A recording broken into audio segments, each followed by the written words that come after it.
a public hearing on the budget and then roll right into the first budget meeting, so. I'm going to stall for a moment and give Councilor Pearson a chance to, to get up here and get settled. And I can kill some time by saying that she shall remain unnamed, but there is a counselor attending tonight who is celebrating their birthday. So, Tricia, happy birthday. A big round number birthday even, yeah. Yes, thank you for spending it with us. Oh, you brought your own cake, wow.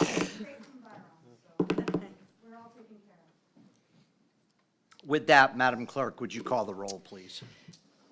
Peter Talbot. Here. Jim Jinks. Here. Dina Allard. Here. Patricia Kramer. Here.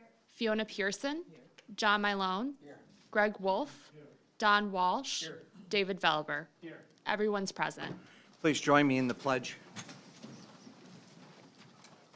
I pledge allegiance to the flag of the United States of America and to the republic for which it stands, one nation, under God, indivisible, with liberty and justice for all.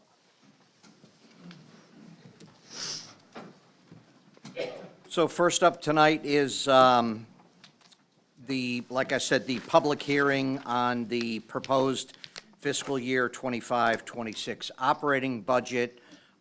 We will get the presentation from Mr. Kimball, and after that, we will allow for public comment.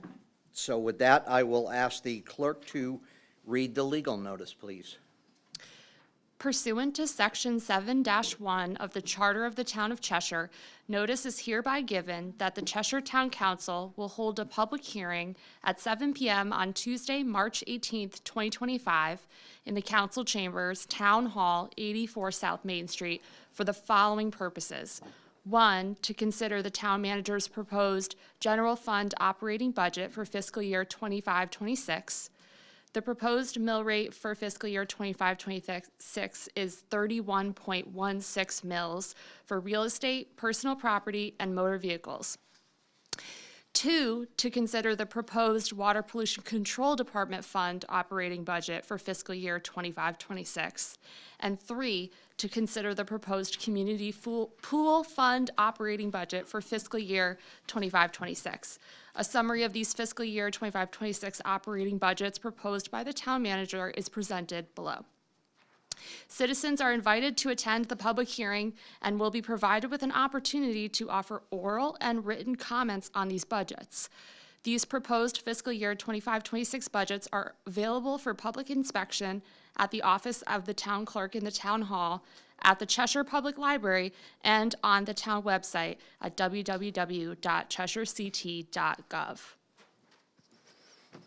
Thank you, Madam Clerk. And with that, I will turn it over to Mr. Kimball for the presentation on the hearing subject. All right, thank you, Mr. Chairman. I will be very brief. We did present in greater detail the full budget at our meeting a week ago, Tuesday night, at the regular council meeting. So I would encourage folks to go back and watch that YouTube video if they haven't had a chance to already for a little more detail. But at the back of the room also is the full printed legal notice, which includes the fiscal 24 actuals, the fiscal 25 budget that we're in now, and the fiscal 26 recommended budget, and revenues, as well as the proposed mill rate, and also, again, the budgets, as you heard from the notice there, both our water pollution control and pool budgets. But in short, the mill rate proposed at 31.16 is a 3.7 mil increase, which is a 13.5% increase over the current year's adopted mill rate of 27.46. That's driven by a combination of factors, and really, as I said on Tuesday night, a perfect storm of factors. Loss in revenues, namely state aid, as well as ARPA funding and the use of general fund equity. Major revenue items totaling about $4.7 million. And on the expenditure side, an increase in three major expenditure budgetary categories.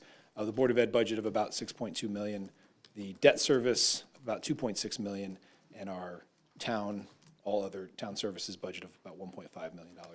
That totals $10.3 million So between the 10.3 and 4.7, you have about a $15 million gap in the budget there that necessitates, due to a flat grand list this year, as I explained in greater detail last week on Tuesday night, that is borne almost entirely by the mill rate increase in property taxes. So that is the budget, kind of in summary, Mr. Chairman. Happy to answer any questions if you have any, but I know I'd like to turn it over to folks at the microphone to be heard at tonight's public hearing. Any comments from, or questions from members of the council before I turn it over to members of the public? Ms. Ellard. Sean, I was wondering if you can just describe briefly what the process is to establishing these numbers, just a brief explanation for people to understand how it works. Sure, I'll try to summarize the, in terms of developing the town's budget, and it's a similar process on the Board of Education side of the street.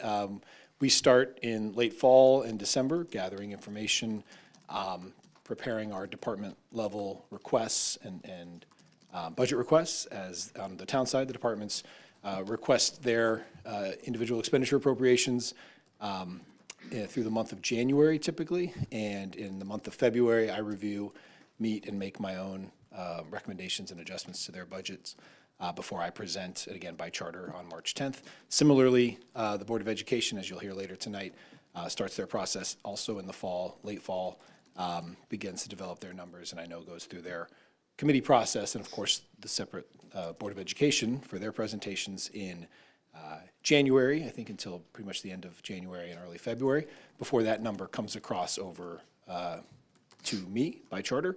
I have left that number unchanged from what the Board of Education requested.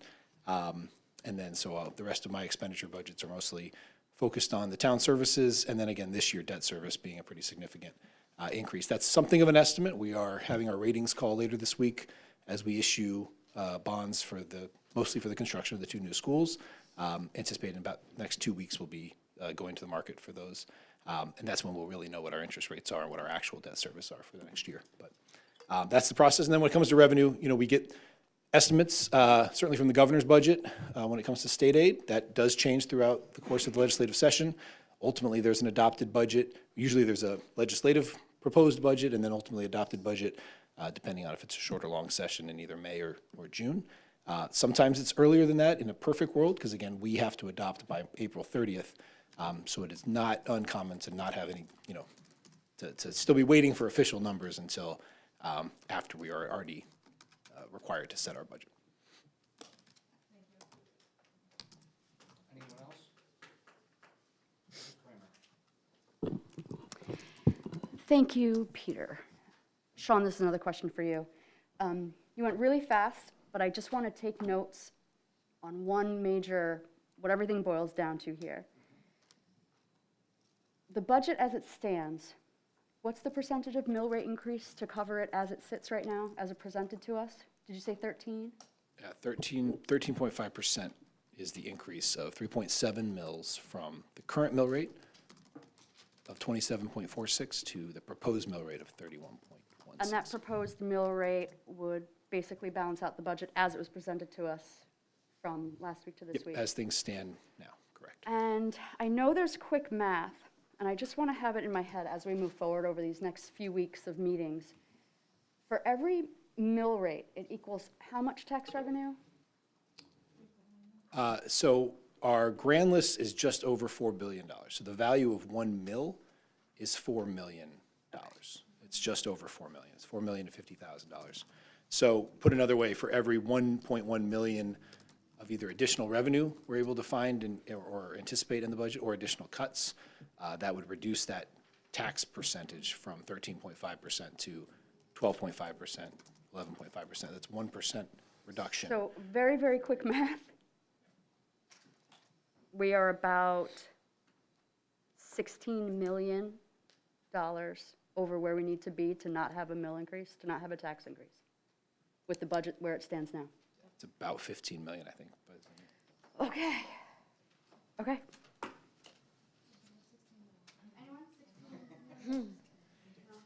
And, yeah, Mr. Milone. Sure. Sean, since the public is here tonight, and they're not always, I think it'd be worthwhile for them to understand, they see a lot of real estate development going on in town and would expect that our grand list would be maybe more significantly increased. And maybe you can explain a little bit about what's going on there, and also when we can expect some of that substantial development, particularly in the north end, to give us returns that we can use effectively towards our budget.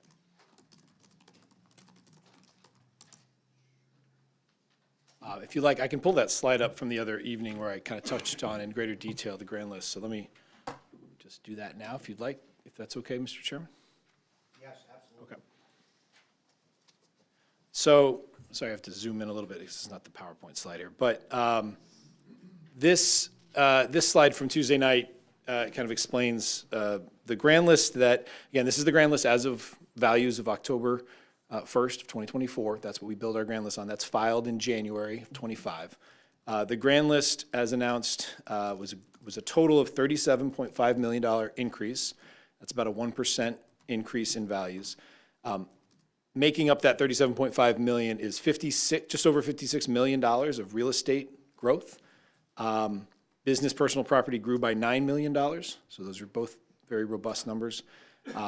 We had again, this is back to the perfect storm that I mentioned earlier. This year, the legislature has implemented a bill last year that requires us to change the way we value motor vehicles. That results in a decrease of $27.6 million in motor vehicle values, because there's now a new methodology for assigning those values. Again, so in response to some of the spikes we all experienced a few years ago, this would set a standardized depreciation schedule based on the original sticker price of a vehicle, and then down a set and sort of predictable way each year going forward. It does, though, overall result in a loss from where our values were as calculated by our assessor of $27.6 million. So when you add all of those up, the 56 plus 9 minus 27, you get the $37 million overall grand list growth that I have on the top line there. Moving further below, though, again, the largest development in town that I highlighted here, the ongoing Stonebridge Crossing in the north end. The value on the parcels in the north end associated with the tax increment financing district that include a credit enhancement agreement on those parcels with the developers for the property. The growth from that property alone in this year's grand list totaled $45.3 million. So of that, see the second line above, 56 million, 45 million of that is associated with those credit enhancement agreement parcels. So the reason that's important is because under the TIF program, 75% of the taxes generated from that growth is captured in the district and not available to the general fund to support the rest of the operating budget. 25% is, and so that is in the number that is supporting the operating budget. But 75% of those for now, until those obligations are fulfilled, is required to be diverted and not yet available, again, to the general fund. So 75% of that 45 million is 34.07 million. So when I say that it's basically a flat grand list, that's because if you take 34 million out of 37.5 million at the top, it's effectively just an increase of $3.5 million of value, and that's a growth of only about 0.08%. So in answer to your second question, that's a temporary issue. The TIF district was adopted and intended to spur growth as it did successfully in the north end. Once those obligations are paid back, which totals about $7 million,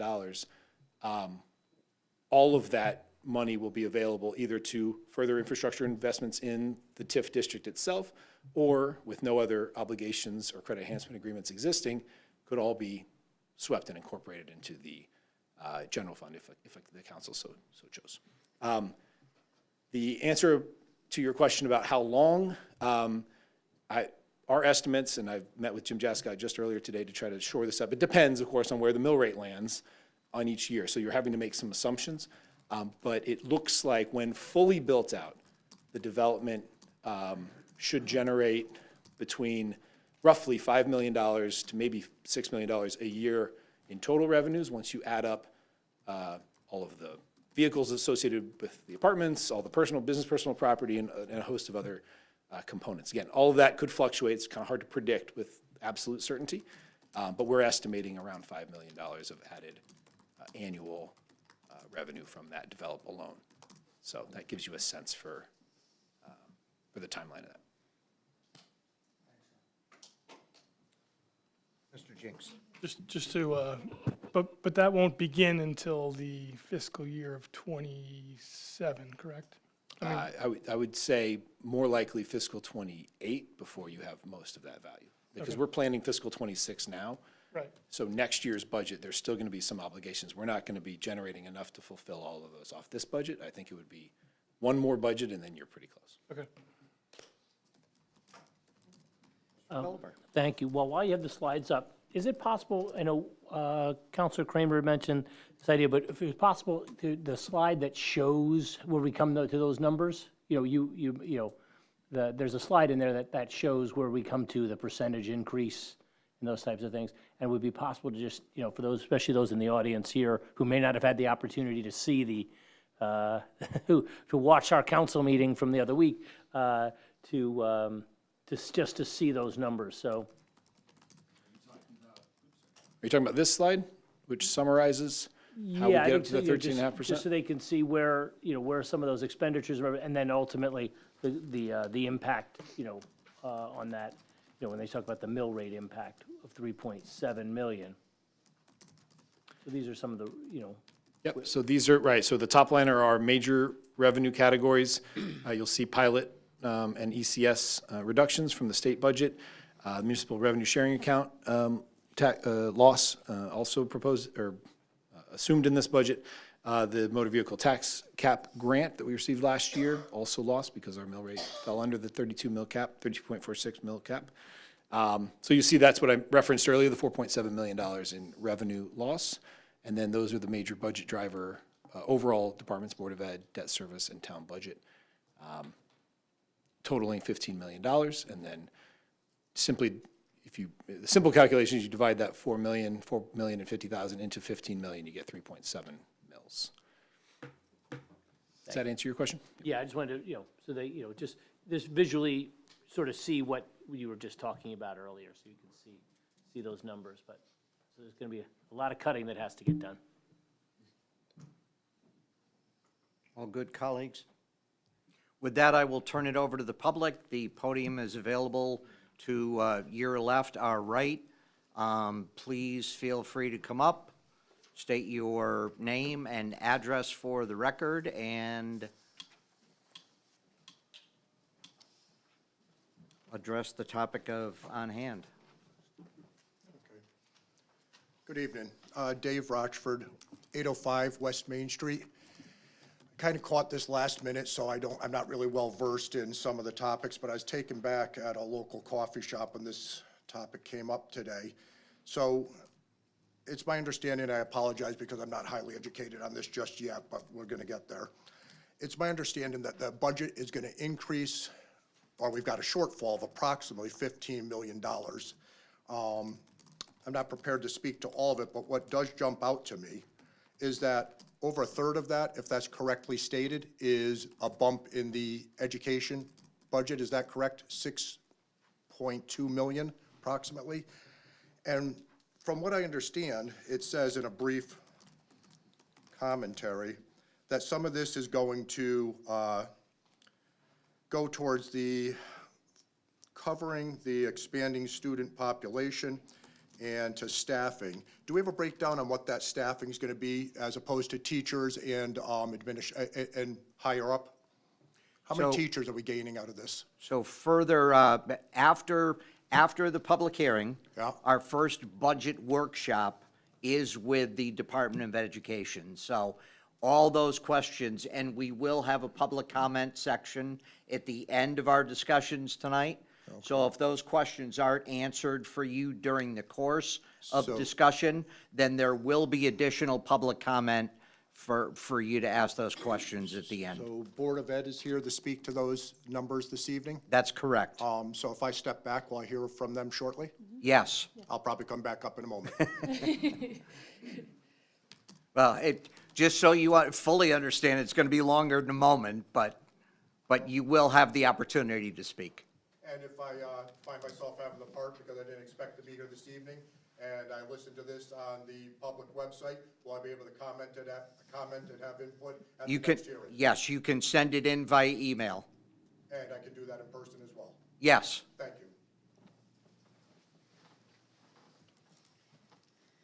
you. Hello, Hi. Teresa Gumpert, 13 Brigadoon Drive. I'm just here to complain. I'm a mom, I'm a senior, I'm heading toward retirement, sliding. Happy birthday to the, I'm sorry, I forgot your name. When we had the revaluations, I was under the impression that the mill rate was actually going to go down. And I understand, you can't control interest rates and that kind of thing. But again, I'm heading toward retirement, and I know a lot of people in my age group are like, ugh, every line item is, a stretch. So I'm just generically, pull back on anything you can. And also, do we have an anticipation of what, again, I think the town's staying smaller, we're a large town, but as these mandates from the state come down and there's affordable housing, which is being, kind of forced on the town, what is that gonna do to the mill rate? Because as we have more children, we're gonna need more police, more fire, and are we looking at that as well? Because again, I was thrilled my house went up in value, but, the taxes are, an issue for my family. Thank you. Happy birthday again. Thank you. Anyone else?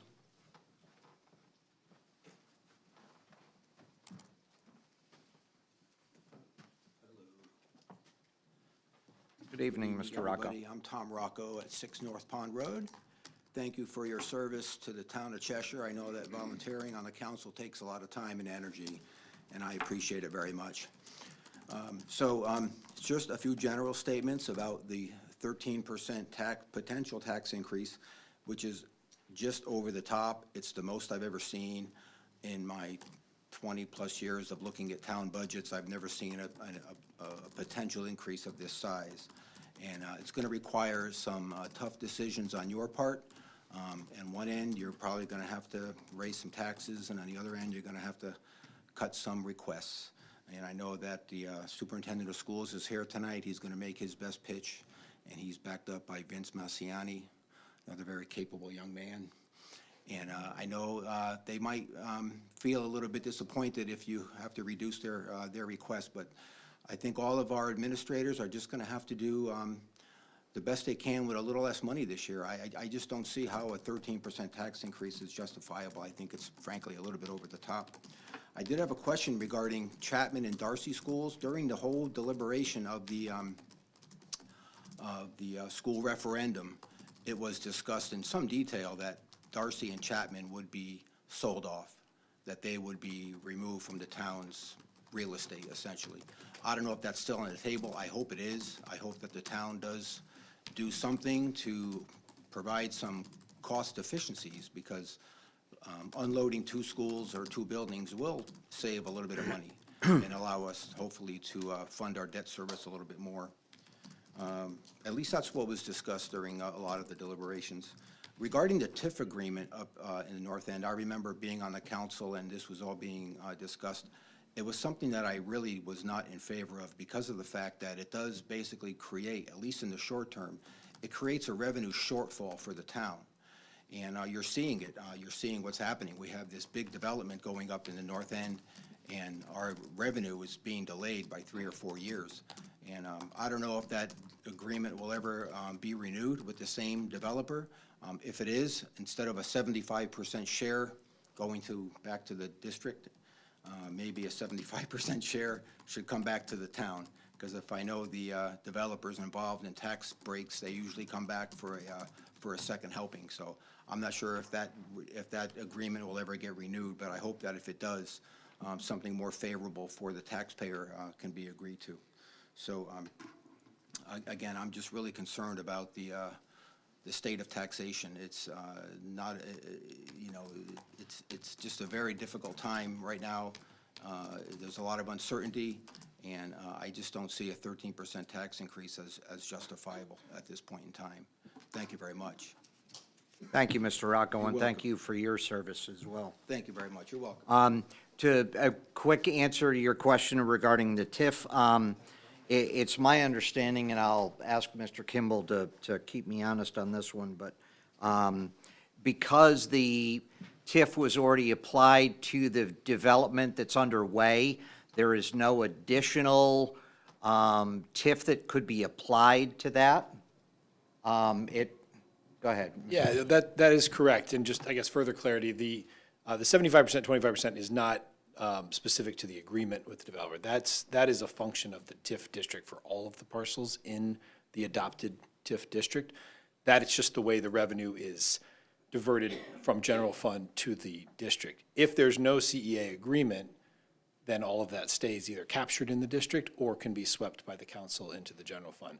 There is, and there was always planned to be, one initial TIF agreement, or sorry, I should say credit enhancement agreement on those parcels that applied, that are associated with Stonebridge Crossing.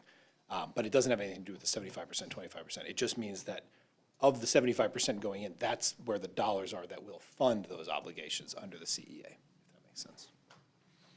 I hope that answers your question. Yeah, thank you, Mr. Rocco. Anyone else?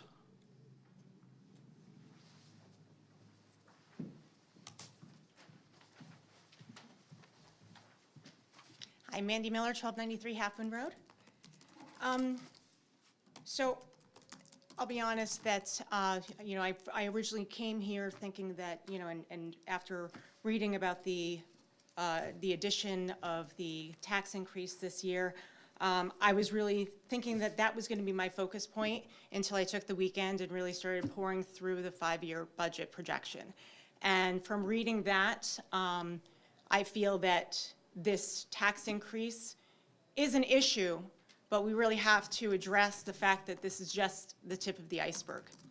And the projection of the 5-year budget projection, where in 5 years, we're not only looking at a 13% increase now, but another 7, 5, another 5, and then in just 5 years, we're going to be at a 40.9 mill rate.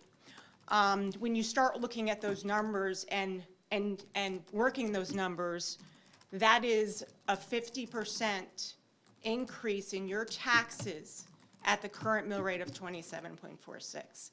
And that is disturbing and, you know, quite frankly, scary of a projection. Now, I would like to have some clarity because obviously these are projections and these can be changed. And that's a great reference to the TIF agreement. Now, will we have some of that $34 million that will offset in that fiscal year 28 to alleviate these increases? I don't know if it's a question for you or just a question in general. That's a difficult one to answer, but I think on the 5-year projections, and I certainly would defer to our illustrious finance director over there, Jim Jascott. He does complete that table. There's a lot of assumptions that you can imagine go into a 5-year projection. I know on expenditures, for both town and Board of Ed, it's taking an average of the last, Jim, is it 5 years or 10 years? 5 years. 5 years. Of 5 years of increases. So if there's spikes in there or spikes within debt service, they're sort of compounded in some of those projections because otherwise, you know, we don't have the benefit of an entire developed budget for fiscal 27 or 28 or 29. So, yeah, we have but I totally understand it. That chart always alarms me. I will say I think it's a little bit of a worst-case scenario, again, assuming that all of the increases as proposed or as adopted in the last few years carry forward at that same exact rate going forward. But certainly the point is well taken, and it's there for that purpose, to try to guide both staff and the policymakers on the council to be cognizant of those effects in future years as we're trying to do everything we can to maintain our quality services but at the lowest possible price. Sure. And then, the second component, of course, that's adding into a lot of these assumptions is this expanding, ballooning debt service. And, what's also included in the 5-year projection is your general fund long-term service debt service projections as a percentage of the general fund. Really long title there. But all you can see, if it's easy to see, it just goes up and up. And this is through 30-35. And I'm wondering, as a taxpayer and somebody that's just put 3 years of their life into renovating what I thought was my forever Cheshire home, is that going to continue for the next 10 years? And I know that's a hard assumption to make, but I'm sure that projection is out there in some way. And I know a lot of it has to do with the capital improvements that we're doing right now, which also comes back to what you refer to as, as you mentioned the bonds, and you don't know what the interest rates are. When we went into this construction project in 2022, and we were all given these projections of, this is what your tax rate is going to, or your tax liability is going to be over the next 24 years, that was at a projected bond rate of 3.25, 3.5, 3.75. What are we actually paying?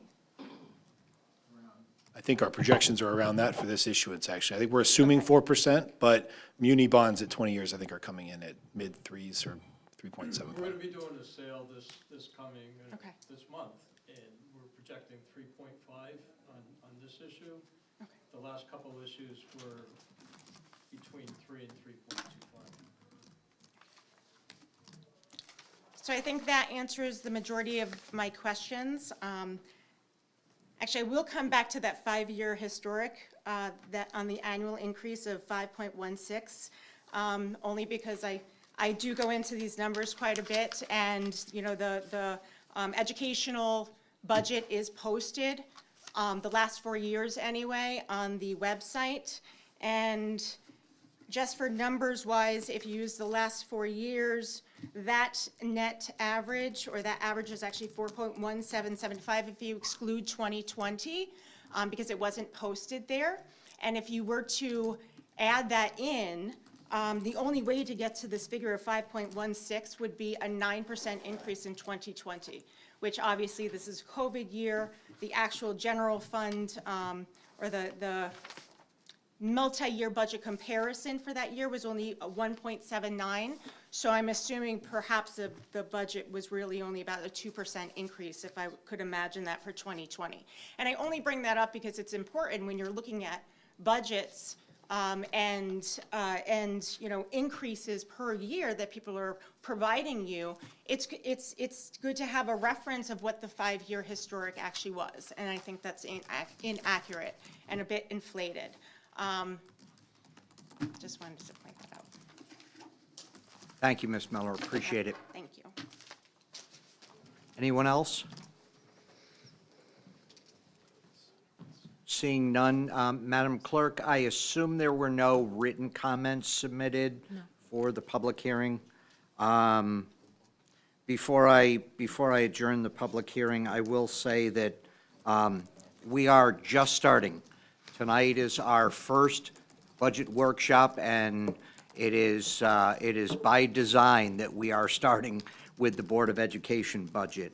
Our budget chairman, Mr. Jinks, has arranged for public comment sessions at the end of each one of our budget workshops. We hope to see people show up, and we would encourage you to speak at the end of each one of the individual workshops. And with that, I will close the public hearing. That brings us to the Joint Town Council Special Meeting and Budget Committee meeting of Tuesday, March 18th. We have called the roll. We have done the pledge. Before I turn it over to the budget chairman for the running of tonight's workshop, I just wanted to recognize our Board of Education members who are in the audience tonight. I know I did see Chair Rosenberg was here. I knew I saw you come in. Also from the Board of Education, Anne Marie Cullinan is here. I know that Mark Ecke is here and Mr. Grippo is here. So I just wanted to acknowledge and thank them for being here as well. And with that, I will turn it over to Jim Jinks for the, tonight's workshop with the Board of Ed. Thank you, Mr. Chairman. Not a whole lot to say to start off with. I know that Superintendent Solon has probably a lengthy presentation for us tonight. I'm assuming there's $15 million of savings in there somewhere. Maybe not, but anyway, thank you for everyone for coming out tonight. Thank you to the sizable Board of Ed contingent being here tonight.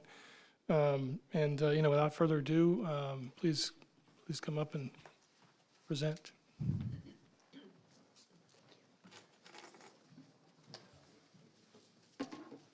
Thank you, Mr. Jinks.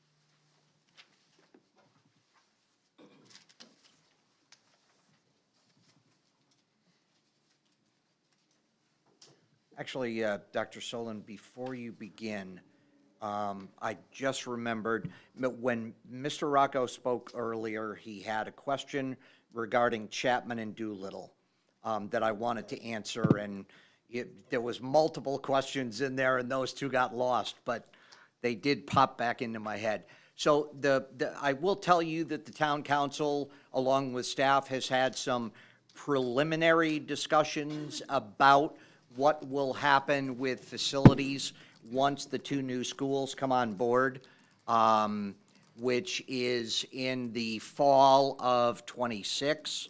So more to come on that, but discussions are underway concerning the two properties that you spoke of. And with that, Dr. Solon, I will, hopefully I gave you enough, stalled for enough time for you to, Just rebooting the click share here. okay. But I did want to start anyway. First of all, good evening, everybody. Thank you for having us. We appreciate your time and attention this evening. As mentioned, obviously, we have an extensive budget and extensive budget presentation for you this evening. I believe you all have a copy of our complete budget binder for anybody in the room and online. We also have every piece of this is available on our website, on the Cheshire Public Schools website. If you go under Board of Education and Budget, everything is here. And to call this comprehensive would be really a disservice. It has, and I'll just walk you through really quickly, the enrollment section includes our enrollment dating back to birth year 1995 all the way through 2029. There's a lot of historical information and contemporary information there, including I was going to say most recent NESDEC, New England School Development Council, enrollment projection, but we did receive one literally today. But each section of the book provides a really detailed history of money expended, the budget, the money projected in next year's budget, and it goes through each individual account under the Cheshire Public Schools. At the back, it includes our revenues, how much ECS grant funding we receive from the state. It hits a variety of lines dating back to 2016. And then finally, our supplemental information at the back includes our history of retirements year over year, the Cheshire Public Schools budget dating back to 2000, 2001, and actual budget increases dating back to 1984. So there is a lot of history here. And there is a lot of information available, and it's all very easy to find on the Cheshire Public Schools website. And if for some reason you are having difficulty locating something and you want a piece of information, give us a call or shoot me an email and we'll help you find it, or we'll get it for you if we have it. So I just wanted to start there. Our budget process is very transparent and there's a lot of information here. This is a $95 million budget, and it should have a lot of detail and information, so I appreciate your patience. What we provide through that budget is high-quality instruction next year to nearly 4,400 students. That includes not only the instructional component, but the medical, transportation services, health, food services, specialized instruction for students who receive special education services, all the extracurricular activities, clubs, events, athletics, music, drama, and of course transportation to and from school. Our budget filter, really where we start when we look at our budget, is our two focal points. We have two goals in the school system to support our students in their capacity as complex thinkers and in their social emotional learning. That's been our focus point since 2016, our two focus points, and those have served us incredibly well over the last nearly a decade. The budget environment, clearly, as Sean was sharing, there are a lot of local budget levels. There are also significant state and federal issues and how they play into this process we'll go through a little bit this evening. Some of the internal and external factors that exist externally, like I said, at the state level, minimum wage increased 63% over the last 6 years. This is a biennial budget year, so obviously we're all conscious and paying close attention to that. Unfortunately, that won't be resolved until after we complete our budget as a community. We're obviously keeping a close eye on state and federal revenue sources, the state and federal mandates as well, and of course we're growing as a community, as was noted earlier. Internally, the increases in general and special education costs, contractual wage increases. The new teacher's contract was negotiated toward the tail end of the summer, very early fall. Those who aren't necessarily familiar with that process, it's a binding arbitration process. In essence, the two sides, the union and administration, negotiate the board. And if there was an impasse, then it would go to binding arbitration. Both sides would present their best case scenarios, and a panel of 3 arbiters would make that decision. One would be hired by the board, the other a second would be hired by the teachers union, and a third would be neutral. This is a very labor-friendly state, and we're cognizant of that. And basically, what they do is they look at settlements in similar towns. If you recall, when the contract was ratified here, our settlement for next year is very much in line with other settlements. Non-certified salary increases, again, often a function of the increase in minimum wage. And then medical benefits is something that we face on both sides of the street, seeing an 11% roughly increase for 25-26, substantial issue there.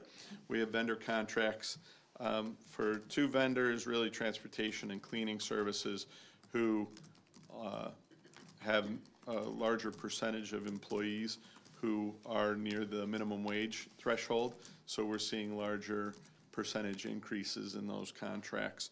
Our contracts are very competitive, but their costs increase, obviously, when minimum wage increases.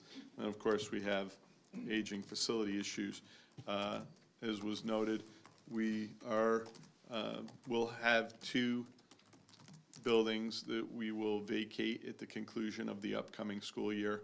The third will be demolished in Norton School.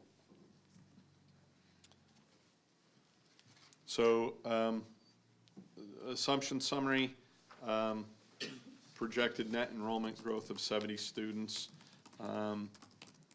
The question was asked about teacher increase, decrease. This budget includes an increase of 2 elementary classroom teachers, one at Highland, one at Chapman, and reduction at Norton, so a net of 1. That in doing so, we retain a class size average of 18.8 students, which is on the historical high end of where we've been. Special education increasing in line with enrollment growth. We have a school counseling position that was funded. It wasn't actually ARPA money per se, it was a different, well, it was more of a state grant that we had that position covered for 2 consecutive years at no cost. This year, we assume half of the funding for that position. This includes 2 positions for speech and language pathology assistants to address special education cost needs. That was a conscious strategic move to hire assistants rather than speech and language pathologists who can service less students, in order to have a speech and language pathologist direct the assistants to provide the support services at a high level of service but much lower cost. There are 2 new certified positions in this budget. The 9 through 12 science and math curriculum coordinator is a request that the board saw necessary when we went through the process, and we agree, but also have a few positions that are functions of the enrollment growth, really at the elementary grades, K through 8 health education, 0.5 art teacher, and a 0.5 TESOL teacher. Just for a little perspective, TESOL is teaching English as a second language for our students who are multi-language learners. We had 95 such students in 21-22 school year. Today we have 166.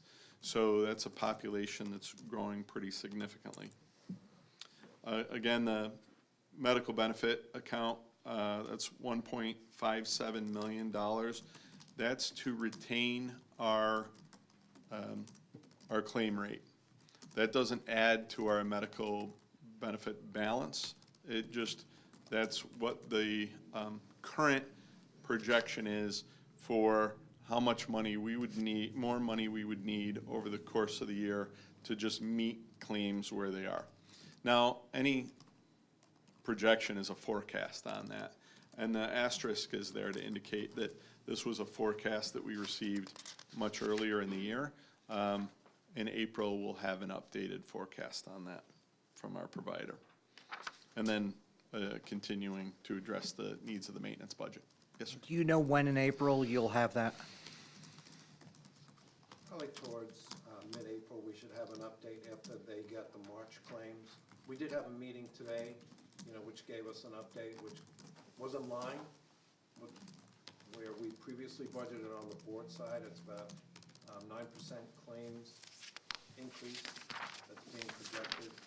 And there are some other components like our stop loss that will be going up. So I think we're pretty close with what's in this budget. I don't want to speak for the town side, but I think we're pretty close on what the Board of Ed budgeted. Thank you. This next chart illustrates the per pupil expenditure. This is how much money do each of the school systems, 166 in Connecticut, or 165, spend and divided by the number of pupils that they have. It's apples to apples across Connecticut. The most recent available data is for the last complete school year, 23-24. we spent $20,156 per pupil. The state average is $22,837, a difference of $2,600, roughly $2,700 per student. That ranks 114th out of 165 school systems in Connecticut. In order to meet that state average, our budget would have to go up by $11 million. The state, many years ago, looked at communities across Connecticut and divided them into what they call district reference groups. This was about 20 years ago. At the time, we were District Reference Group B. District Reference Group A is basically Fairfield County. Most recently, the Connecticut School Finance Project created new district reference groups. They just basically ran the exact same formula that was run by the state many years ago and created new District B, which I'll show you on a map later. But if we spent the average of what those districts spend, it would be additional $5 million more when you look at our per pupil spending. So the 25-26 budget, you know, we go through a kind of an iterative process where I work with our administrative team, Vin and Marlene, Emily, who are here tonight, and our school administrators, working through requests that they have. Our initial internal request was $97.5 million, roughly a 9% increase. Obviously, you know, that wasn't what I presented to the board. So we narrowed that down to $95,892. Ultimately, the board adopted a budget of $95,756, or 6.94%. Some elements within that increase and within that you see there, the wage increase, which reflects contractual increases, the minimum wage increase, et cetera, new positions, and we'll get into more detail momentarily, but the wages is $3 million of that increase. Medical benefits on its own is $1.5 million, and the all other increases are $1.5 million, roughly. And the all other components are things like the transportation contract, the, you know, instructional supplies, the contract for our maintenance cleaning staff. It really is, there's a lot of accounts that roll up into that 1.4 million. So we do actively track new developments in town and track the enrollment there. So this is as of January. We had 52 new enrollments. I know that the River Point, the apartments there at Stonebridge, we saw our first elementary student out of there today, or this week, excuse me, riding the bus. So some of these, they're in different stages of opening, and, you know, I guess inhabitants, so these will probably evolve. I know they will obviously evolve over the course of the year. So our projected enrollment, this is what we had shared with the board in the fall. This was updated, or I guess in January. This is updated actually this week.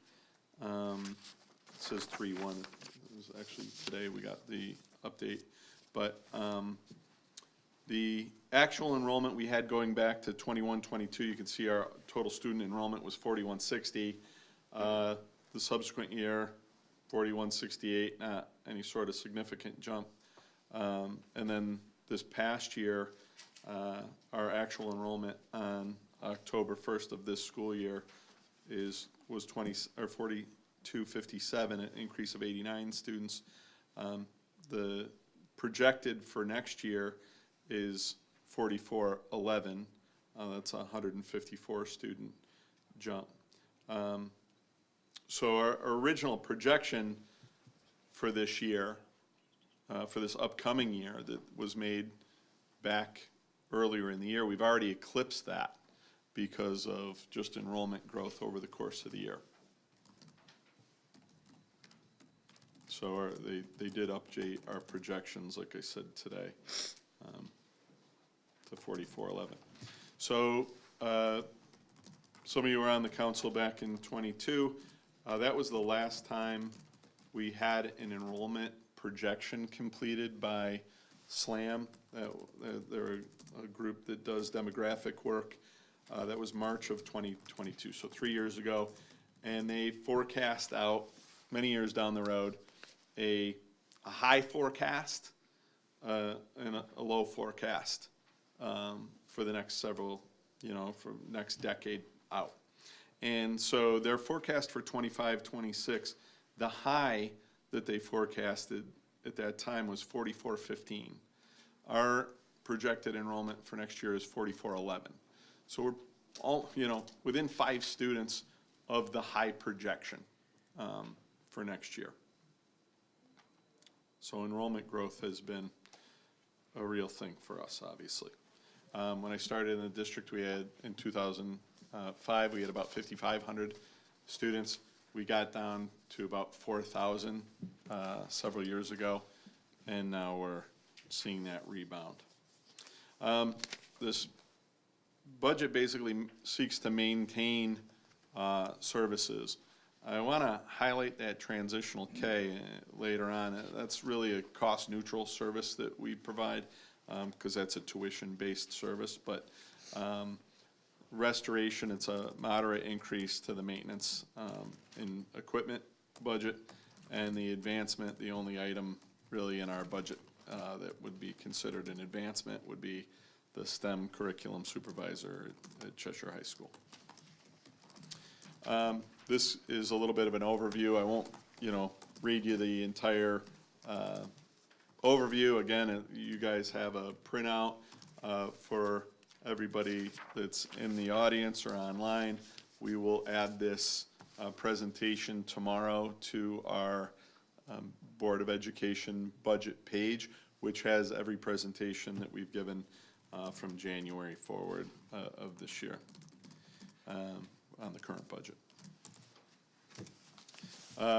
The additional consideration, this is, again, it's a budget neutral item because we charge tuition. You may recall that last year in the General Assembly, the Connecticut General Assembly, they changed the enrollment age for kindergarten from 1 on January 1st to 1 on September 1st, or excuse me, 5 on September 1st.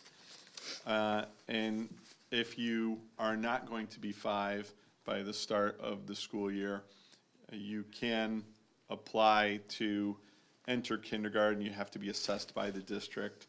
And that's, one of those state mandates we talk about that has cost to it. What we've done, because we had the space available at Darcy, is offer a transition program for those students who were born in September, October, November, and December, where you could be evaluated, and if it was our professional judgment that you would be better off in that transitional program, you could pay a tuition.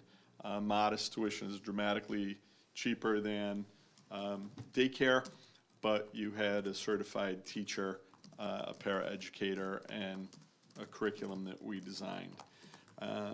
That's been wildly successful. We run 2 classes, and they're full. Frankly, if we didn't run this program, more people would put their children in kindergarten, and then we would assume the cost. So it would be more expensive. So not only is it educationally beneficial, but it's economically beneficial. So the transition kindergarten program, this is parent correspondence that we received leading up into the budget process. And it really is a heartfelt request that this program continue. Now, obviously, we run it because we have space available. I don't anticipate us being able to continue to do that as we move into new buildings and Darcy, Chapman go away. But for next year's budget, it was something that we had just felt necessary to talk about. So you know that the initial budget request internally was significantly higher. These are some of the things that were considered, and I removed from the budget before presenting it to the Board of Education, just as a point of reference and context. So the net certified staffing changes in next year's budget over this year's budget. I mentioned the two teachers, the Chapman and Highland would be an increase. Highland is the largest elementary school in Connecticut with 930 students, K to 6. We've seen, really significant growth there over the last number of years, and to the point that we needed to include 2 portable classrooms at the back of the building. Norton has had slight decline in enrollment. We've reduced a position there. I talked about the .5 school counseling position. K-8 health, that's middle and high school, given the increases in enrollment that we've had there to follow law with the health courses that are required. Art position, a half-time to serve our increases in sections at the elementary school predominantly, and then TESOL, as I mentioned. The total cost of staffing changes, total of all of the positions you see above, is $492,500. The enrollment-related part of that is $255,000. It represents roughly 4% of our overall budget increase. Relatively small fraction of the overall budget increase.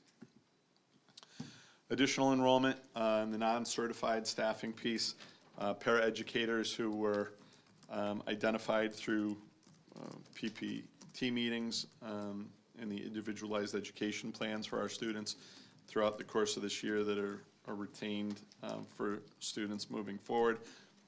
We had to add an additional bus driver. We try and provide a lot of more advanced special education services in district.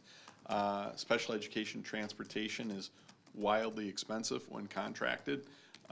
So it's cheaper for us to buy a van and hire a driver than it is to hire a contracted service. So we do that. We have 2 speech and language assistants that I referenced earlier as well on the non-certified side. Medical benefits, hit on a little bit. I think, for us, optimally, we want to stay at 2 months claims to protect ourselves against a run-on claims, and as we are self-insured. Right now, we're at 1.54 months of claims in that vicinity. I think we'll have a new report coming soon, as been mentioned. Again, the medical benefits increase on the account is just to match anticipated claims. It does nothing to the 1.54 months of claims. So back in the day, we used to look at those places as an opportunity to cut money in the budget, or we had to over-invest in this to get it up to a certain percentage. We pretty much now, over the last several years, have just ridden whatever the projection is for the claims. So our monthly contribution rises from 1.1 million to roughly 1.2 million over the next year. Again, not enhancing our reserve balance. The budget increase, this is the total budget increase, the $6.2 million. And you can see on the slide on the pie where that comes from. We are very labor intensive. We employ a lot of people. Our business is people supporting students. We're not buying equipment necessarily as much to support students, but people. and that is the lion's share of where you see our budget increase and where you see our budget expenditures.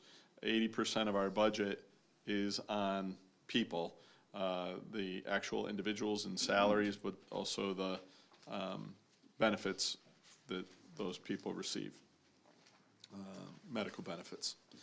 The rest, 9% for support services, special education and transportation.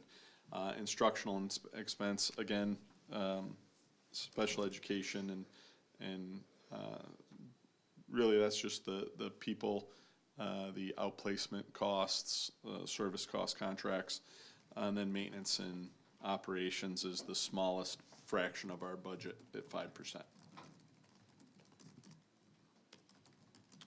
This is, that was as of the total budget. This is strictly as of the increase in our budget. Again, you know, it's reflective of where our people. 80% is in people, and then the other 20% is divvied up among those other areas. So what do our class sizes look like? This graph illustrates our middle and high school class sizes over the extended number of years there from 1920 to 25-26 on the projection. 18.8 is where we are at the elementary grades, and you can see grade 7 in red and grade 8 in green over the last number of years. I mentioned Connecticut's revised DIRG B. This is a map that shows you where each of the towns shake out, and the list of DIRG B communities were kind of that teal color there. So the question would come up, you know, well, how many students per teacher does Cheshire have then? You know, like, are we, do we have the lowest number of students per teacher? Is that an area where we're maybe overstaffed or something? When you look at District Reference Group B, our peer communities were third from the highest number of students per teacher in DIRG B. 4,317 students in the 24-5 school year as of October 1st, and then 280 teachers.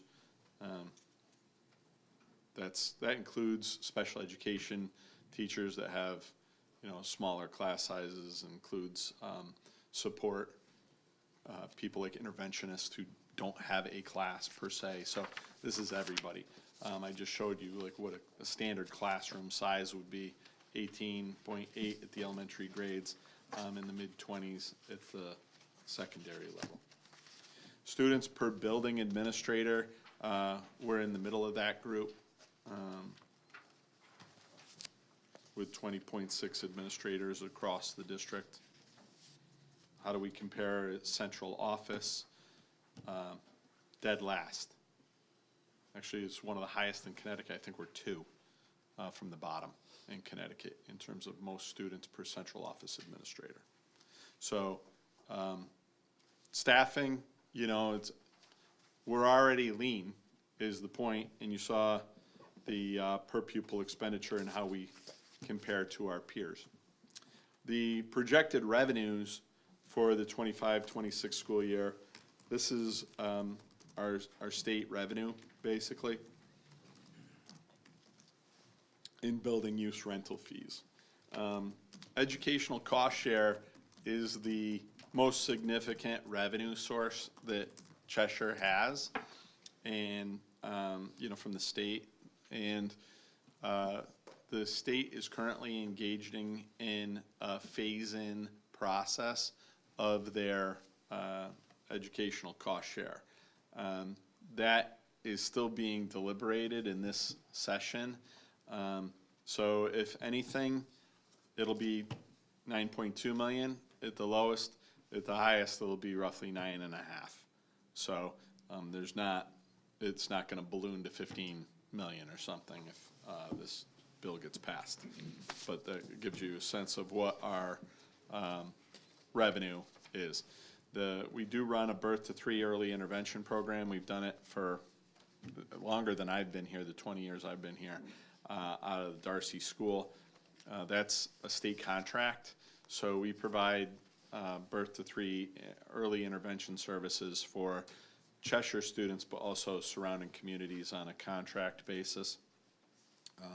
The $400,000 pays that cost that we receive from the state. So that's a cost-neutral program, but provides a measurable benefit to our families and our school system as we early engage with students in our community and support them as they enter our school system.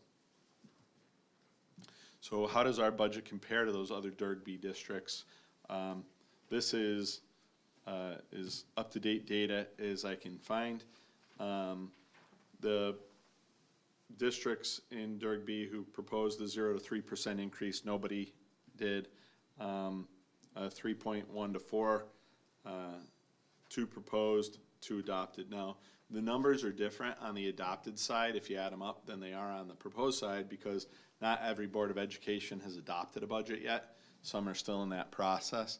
And so you can kind of get a sense of, budgets across Connecticut, basically, and where they are at this point. And then what did we look like relative to our neighboring towns? We're all kind of in that same ballpark with the exception of Wallingford. I know there's a lot of angst around federal funding with, the relative chaos occurring. This is an overview of the money that the Cheshire Public Schools receives through federal funding. The lion's share of it, 1.2 million, 60% of that money is IDEA, Individuals with Disabilities in Education Act. That is exclusively for special education services, and the next largest share is for child nutrition programs. I'm going to talk a little bit more about that in a moment. And then you'll see some of the other grants to a much smaller degree in the bottom of the page. And I put the reference there if you're interested in checking out for more detail. But I want to share the Department of Ed budget, the federal budget. When the Congress approved the budget extension, I think it was last week, when they did so, the money dedicated to IDEA, Title I, the grants that you saw on our page, the exception of food service to a degree, was all locked into the budget. That is congressional. It is not overseen by the executive branch. That's locked in. So there is stability in that. Ironically, the federal government budget, for as we project out, is clearer than the state budget at the moment. So we know that federal money is locked in. What you might have seen with respect to the recent news about the food service and cuts to food service from the federal government, that's a $10 million, to Connecticut anyway, grant that covered schools who were providing, they were purchasing agricultural products through local farms. It was a farm-to-table program. So we used to purchase a lot from local farms, about $25,000 worth, and serve it to our students. It's breakfast and lunch. That money was cut from the federal government. The other adjustment that was made to food service doesn't impact us. There are communities in Connecticut who qualify. It's called the CEP program. Those communities, if you live in this community, you're automatically free and reduced. And the thresholds that you needed to qualify were adjusted So some communities where everybody was automatically free and reduced no longer are. That does not impact us. So, again, you know, all of the federal changes, roughly what we're looking at is a $26,000 reduction that was a supplement to what we provided our students. So it doesn't impact us on that side. So, you know, there are really the three elements of where our funding comes in. We have the operational budget, which I'm going through tonight, the capital budget, which we will ultimately get to, obviously, in the school modernization component. If, just for your interest, if, I know you get, the council gets updates from Rich Gutsenberg on a regular basis, but, and Sean obviously attends those meetings with us, but if anybody's watching, if you go on to our Cheshire Public Schools homepage, bottom left-hand side is school modernization. There's drone video, there's all sorts of videos and pictures of our school construction process. They are definitely on schedule for fall of '26, which is certainly welcome. An investment in our school system is an investment in our community. You know, I often said, you know, people don't move here for the nightlife, and I understand, you know, we also can't tax people out of the ability to live here, but there is a reciprocity here. So I mentioned that, you know, our budget would be $5 million higher if we spent the DIRG B average. Here's where we fell within the DIRG in our spending per pupil last year. This is most recent data available. And here's where we performed. This is not within the DIRG. This is within the entire state of Connecticut. It's called the District Performance Index, and it is a broad picture of school system performance, including everything from all of the standardized testing for students 3 through 8, and then science and intermittent years and the SAT, and how did students who receive special education perform, how did students who receive free and reduced lunch perform. All those things get melded into one score, but it also includes your graduation rate, includes your fitness test performance, it includes your participation rate in those things, it includes access to art classes, access to college and career readiness courses. So it's really the most comprehensive picture of school system performance in Connecticut that we have, and it is totally apples to apples. This is our trajectory since 2016. We had the one drop back post-COVID, but we've shown consistent growth over time and have been very successful. And so it's really a testament to our students, our staff, our community, parents certainly as partners in that process, and the Board of Ed. So in all, I mean, I think, you know, we represent an excellent value. We have superior achievement and one of the highest performing states in America. We have multiple schools of distinction for different reasons. A lot of our students participate in and take advantage of the extracurricular opportunities that are afforded to them through athletics, music, and drama in particular. We have 2 schools that are national Special Olympics champion schools. Highland was the first elementary school recognized as such. So again, you know, I think I'm certainly conscious of the cost. I'm also conscious of the value that we provide. So again, our takeaways here, we do have a thriving community where people want to send their children to school here. The achievements continue to grow pretty exponentially. To be in the top 10 in Connecticut is an attraction for communities who want to buy homes here, obviously. The budget is really grounded in leveraging our resources to continue to achieve. We, again, with our per pupil expenditure, do quite well. And, you know, if we project out next year's per pupil expenditure, it would be lower than the state average from 2 years ago. So again, I think that's where that value piece is. There are numerous unknowns in our budget. Unfortunately, the Connecticut biennial budget is still being settled. We don't know the final medical benefits rates and the final insurance rates. We project and hopefully are very close on those.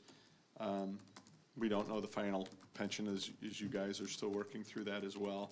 And then teacher retirements, I will say, and I've shared with you before, unfortunately, this used to be a place where we could count on picking up some savings.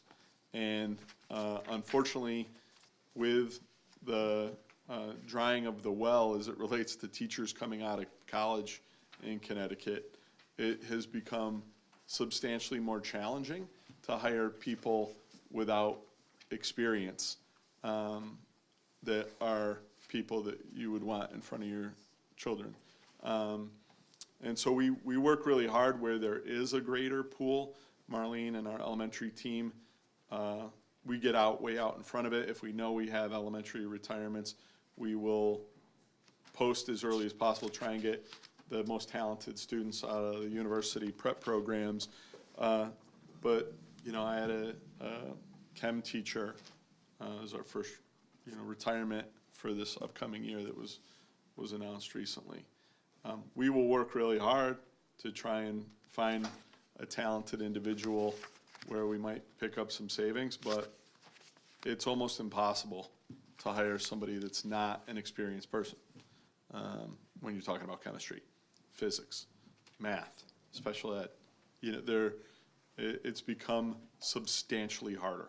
So you can't bank on retirement savings the way you might have been able to and I want to say we in the past. Again, future considerations, no particular order when we're talking about reductions and/or how do we pay for this. The Connecticut law allows school systems to roll over up to 2% of their budget. I mean, you know what the budget is. 2% is $1.8 million. First of all, our budget isn't designed, you know, as you saw, as relative to our peers, relatively lean. We don't have 1.8 million in VIN seat cushions. I don't know that we could do that. And even if we did, I don't think it's a great idea because it's a 1.8 million fiscal cliff that you build for yourself in going through that process. Anything on this list has benefits and drawbacks. So if it's $500,000 or something, maybe that's what we might, you know, be able to shoot to come up with. Maybe that makes more sense, but is that palatable? You know, the projection Sean gave before our meeting started. Increase class sizes, flatline non-payroll accounts.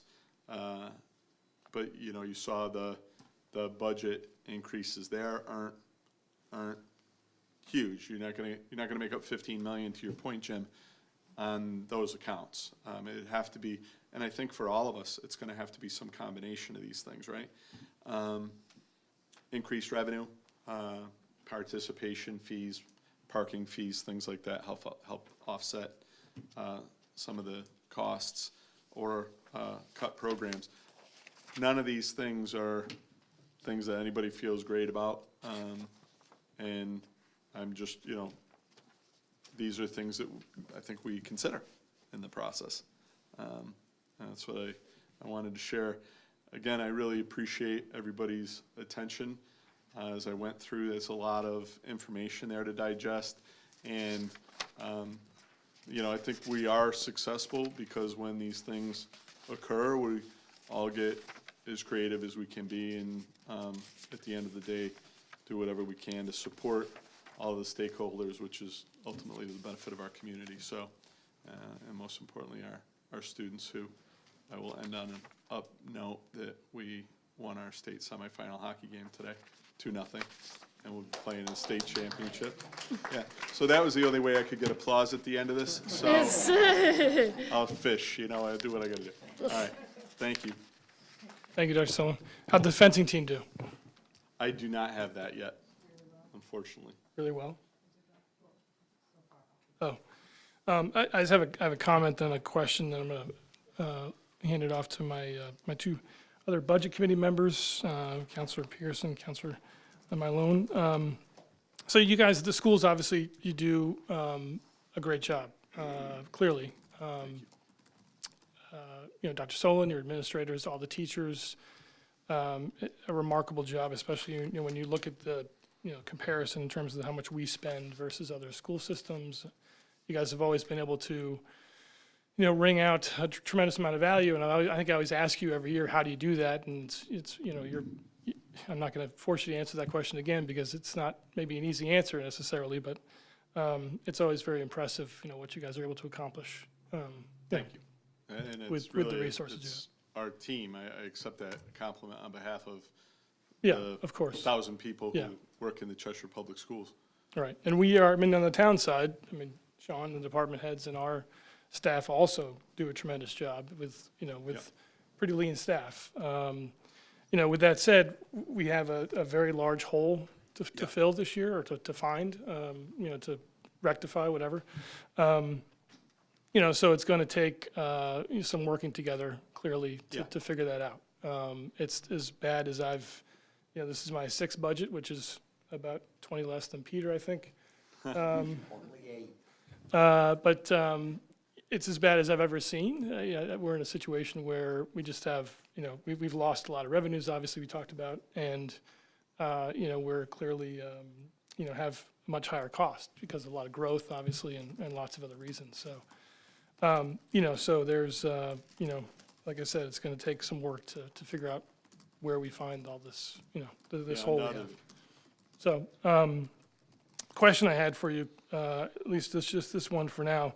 Looking at the projections of the enrollment numbers, it looks like, obviously we had kind of a big jump this year. It's like 100, 140 or so per year the last 3 years if you kind of average it out. How much longer do you think that growth will persist given the developments we have now? And, have you guys looked ahead at that at all? Sure, and I'll be happy, and we can post online the latest NASDAQ projection, which is grounded predominantly in birth rate and enrollment. So the NASDAQ uses a model that is focused, like I said, more so on births in our community and current enrollment, and then they look at history and they put this projection together. If you're looking in the board packet, it's on the enrollment, under the enrollment tab, and you can see projected out through 34, 35, Jim. So the 24, 25, 25, 26 projection was 4168. This is the first page in the enrollment section, is that what I'm looking at? If you flip through to page 5 on the NASDAQ report. I did look through all this, just don't test me on it. So it's grades K through 12 projected enrollment. It looks like we peak out at 4645, 4,645 students and 3334. Now, this isn't as accurate as other enrollment, like the SLAM enrollment projection that we did, that really evaluated construction in the community as well. So we will be engaging in new work around our enrollment because we will need to redistrict for the 26-27 school year. We're closing buildings, and the buildings we're building are larger than our existing buildings to be able to accommodate moving people out of Highland, et cetera. So hopefully we'll have updated information by early next fall. But right now, as you know, that is, it gives you an indication of where it's projected out. Okay. I mean, I feel like we have been talking about these, projections for several years, since School Modernization Committee, and we keep way overshooting what we've been talking about, it feels like, anyway. Yeah, I mean, we have the projections, and like I illustrated tonight, I mean, we're 4 off of the SLAM high model. So we're hitting those projections pretty clearly as we sit here today. Okay. All right, thank you. Yep. Councilor Pierce, you have a question? Likewise, thank you incredibly, Jeff, for you and your team. I wanted to, so just to clarify, yeah, I reached out to Chairwoman Rosenberg just about the ECS, because I've been following that in the legislature. I'm going to believe the hearings tomorrow. Yeah. Or one of the hearings is tomorrow. 1511. And so, yeah, on 1511. And so it is possible, I mean, if the legislature is supportive of increasing the ECS, that we could realize up to another 250,000 in revenue potentially it's in terms of the per pupil. 211,000 exactly. 211,109 is what you're realistically anticipating. Potentially. And I did contact all of our, delegation today, emailed them all. And I know Mayor Talbot did as well. Yeah. He emailed the Yeah. entire delegation as well, requesting that they support Yeah. that Take a- legislation. Take a hard look at that, yeah. Yeah, and I saw you submit a testimony as well, and read through that, thank you. Supporting our school district in that respect. So in terms of looking at potential revenue, I think it's really important for us to consider those options. And I just had a question, because I'm not familiar with the budget rollover option. If you could just go over that again, so this is something, I realize this is something we would not normally want to be considering, but Yeah. these are unusual times, and when we provided the preview at the beginning of our hearing today for the many members of the public present, and I'm sure watching on YouTube at home,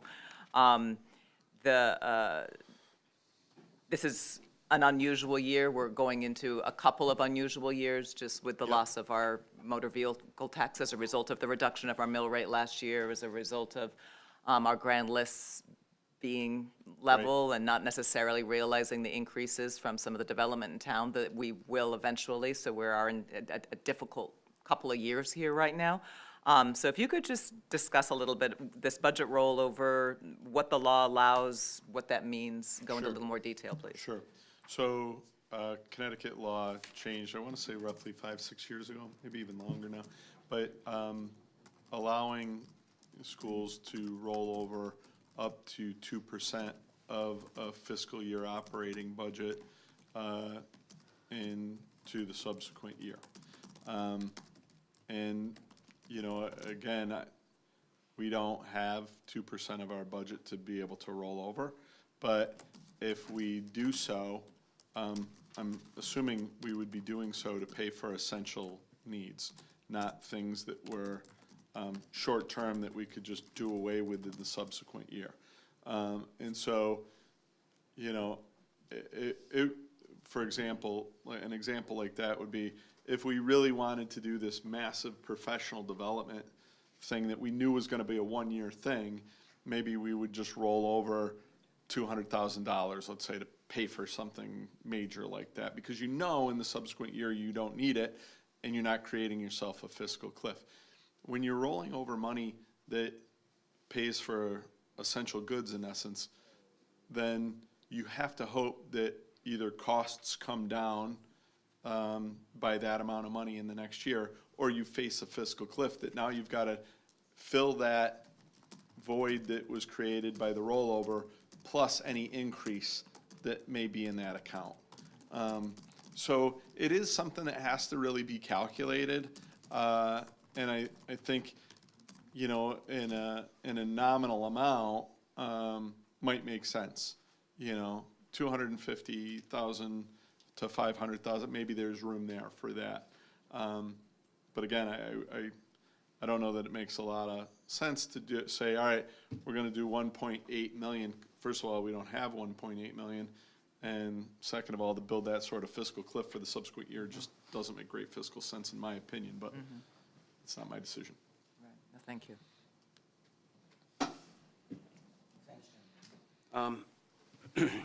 And thank you, Jeff. I concur with both Jim and Fiona in thanking you for the wonderful job that you've done. We're all very proud of our school system in town, and I know that you take your expense is seriously. Having worked for Vin in the past, I know he's very tough on people. He doesn't give anything away from the town of Cheshire, so we're all very grateful.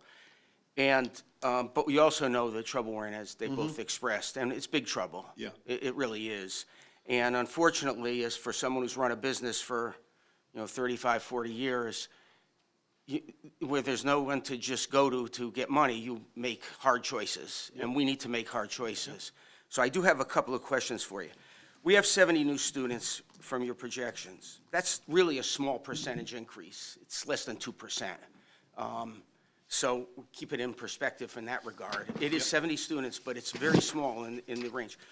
Could you explain to me again, it looks like there's 40 open choice students in addition to that. Are those 40 more, or do we typically have 40? And how do those exactly work? Because we only have 70 new students coming into the system. So can you just explain that a little bit, please? Sure, yeah. The Open Choice Program permits students in New Haven, only New Haven, for our catchment area, to enter a lottery, and they can, if selected, attend the Cheshire Public Schools. We identify where those students go. They only go to really the seats that we say are available to them. And we only, really, next year, I don't think we have any elementary seats. I know we didn't open up new elementary seats because we're over-enrolled at the elementary grades. They're predominantly at the high school level only. So who pays? That's through a state grant. So we get a grant for that? So- Yes, Okay, yeah. so that doesn't affect us from a No. financial perspective? Okay, No. so it's really 70 students. I ask you to keep that in mind when you look at increasing in both certified and non-certified positions, because really it is one of those years where we need to make hard choices, and maybe for a year, Yeah, classroom sizes might have to increase a couple of students in Yep. one place or another, so that the town as a whole can minimize the impact. The other question I have is, I look through the budget, and I look through it very carefully.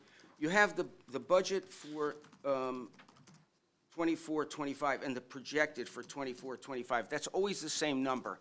What do those two numbers represent? Why are those always the same? Yeah, I think that's Vin's accounting. So there's the budget, and then there's the projected expenditure for that year. We expect to spend what the budget amount is. If there's, so there might be some places where there, for example, the substitute line, there's often an overage there. And so if you look on that, the expected might be higher, but we don't make those adjustments till the end of the fiscal year, because otherwise we'd be making adjustments every 10 minutes with the number of lines that we have. All right. I mean, it's a little disconcerting to see that we don't ever vary from the budget. I mean, occasionally it might be over, and hopefully occasionally it has savings, but. And I we went do, through it. at the end of the year, we reconcile all that. So, the budget was designed by the Board of Education and ultimately approved by the town council is, all right, the actual total number was approved by the town council. The Board of Education has the legal responsibility of dividing that up into where the money gets spent. They do so thinking that this is where we're gonna spend the money. Now, obviously, you start a year in January, and like earlier this week, a roof got ripped off at Chapman. We had the windstorm peeled back, had the rain come through in one of the classrooms at Chapman. So, we might end up over the budget on our maintenance repairs there. If someplace else we're under budget, we reconcile all of that on June 30th. And I think, when we talk about the rollover, it's like, well, we're not gonna spend what we thought we were gonna spend this year because we really need to dedicate money to that. So we might have to compromise someplace during this year to save that money so that at the end of the year, we're able to roll it over. Okay. So some of these things we have no control over. So for instance, the new teacher contract with 4.59% increase, you came to us for that. You explained that it was really right in the middle of what was happening throughout, and it was probably something that was fair and equitable. Yeah. But does that mean that if someone's making $100,000, next year they're making $104,000? It does not. What does the 4.59% mean? That's a combination. So there are 14 steps on the teacher contract. It's Yeah. available on our HR page. And you can see between steps, there are increments where if everybody got the same raise, you wouldn't jump increments. So it's based on your number of years of service. And if you're on step 5, the jump to step 6 might be, 7%. The top step jump next year, Vin, is 2.9? That is the general wage increase. Yeah. So to answer John's question, if you're a top step teacher, your raise is 2.9%. 4.56 is the 2.9 for everyone, plus those teachers in the early steps, they get a raise that's above, the 2.9%, obviously. So the certified salaries change of $2.5 million is not just, because that's a lot more than that. I mean, it looks like there's $500,000 in new certified salaries, if I understood it. So 2 million is just, we have no control over anything above $2 million? Is that what you're telling us? That's the contractual increase, yeah. Right, that is, and for wages, we're very precise. We take each teacher, we increase a step if they're below that top step, and that's the projection. So it's actually what we're gonna pay. So, what you just said is accurate. If you look at the total increase in the teacher salaries, subtract out the 500,000 for the additional positions that have been requested, the difference is what the wage increases are calculated teacher by teacher. And then what was, I couldn't tell, what was the increase for the non-certified teachers? I can't remember how many, it was like 4.5 certified teachers, I can't remember what the. Six paraeducators. Paraeducators. 2 speech and language pathology assistants, and a bus driver. This really, on the screen, John, shows like what Vin's talking about. So if you're, this is not next year. That's not on our website yet. We have only the current contract. So in this year, the general wage increase in 22-23 was 1.23%. So, if you were making see on the screen here, it's 80,000 top step bachelor's degree. This year, that year would have been a 1.23% increase for you. But you can see that the increments between are higher than the 1.23 going up. That's how you actually matriculate up the schedule until you're a top step teacher. I don't know if it's possible to do it, and I don't know if anyone else on the councils, or on the budget committee in particular, is going to be interested. I wouldn't mind seeing where we would be with a flat budget. In other words, only the increases that we absolutely have no choice over. Contractual. Contractual. Not to suggest that we would want to do that, but to understand what we have the ability to look at and maybe build from, as opposed to start here and trying to take away. Because it is, there's just so much, potential pain to our residents as a whole. We need to find a way to get through this year. And it's going to be a few transitional years. We'll have this year, next year, as some grand list expenditures start to increase, Yes. and we get more percentage of them, we will get out of this mess, but there'll be a couple of tough years.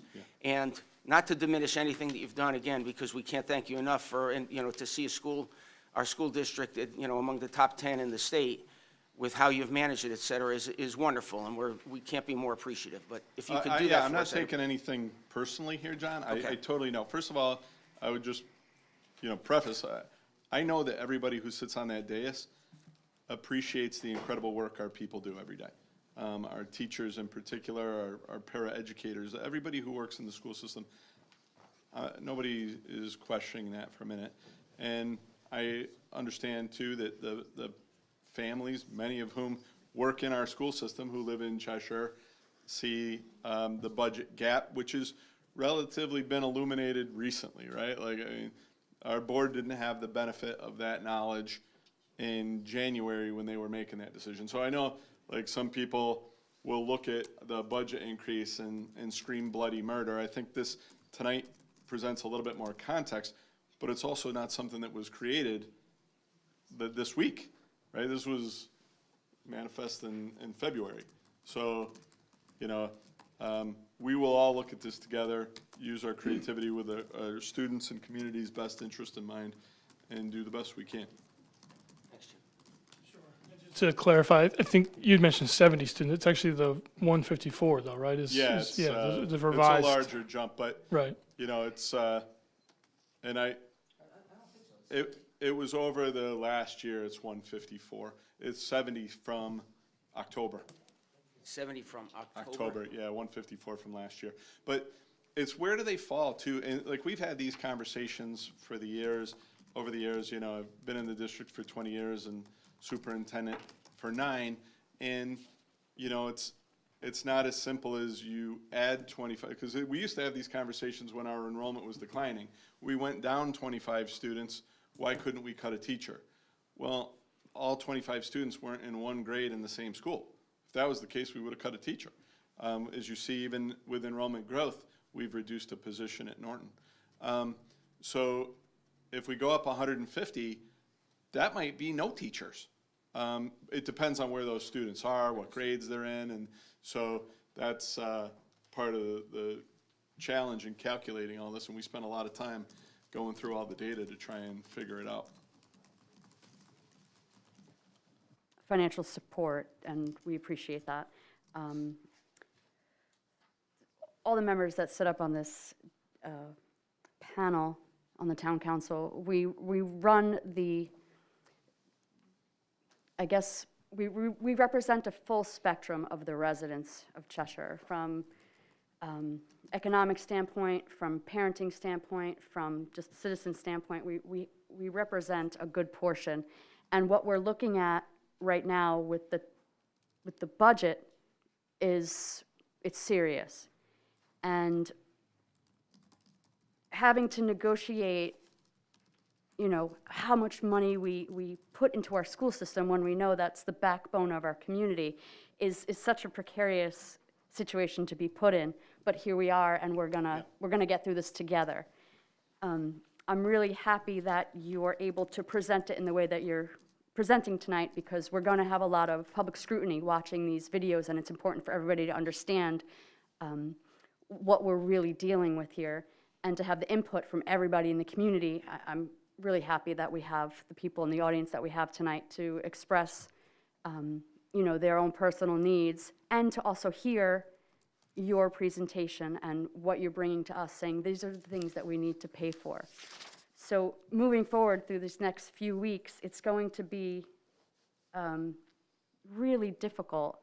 And I know that you're going to work with us. You did last year, and we're going to get to a place where people can stay in their homes and our children can still sit in a seat in the classroom. And I just, want to make sure that that we appreciate everything from sports to academics to community support and the outreach that, outside of academia that the schools provide to the community. And everybody has addressed so far. The next, I would say, 2 years, we're going to have to be really creative and really thoughtful as to the burden we place on the citizens and the burden we place on our facilities and institutions. Yeah. So thanks for bringing such a comprehensive list of where not only the money that you need goes to, but why you're asking for the amount that you're asking for. And Thank you. here we go. Yeah. Thank you, Dr. Sullivan. I appreciate the presentation.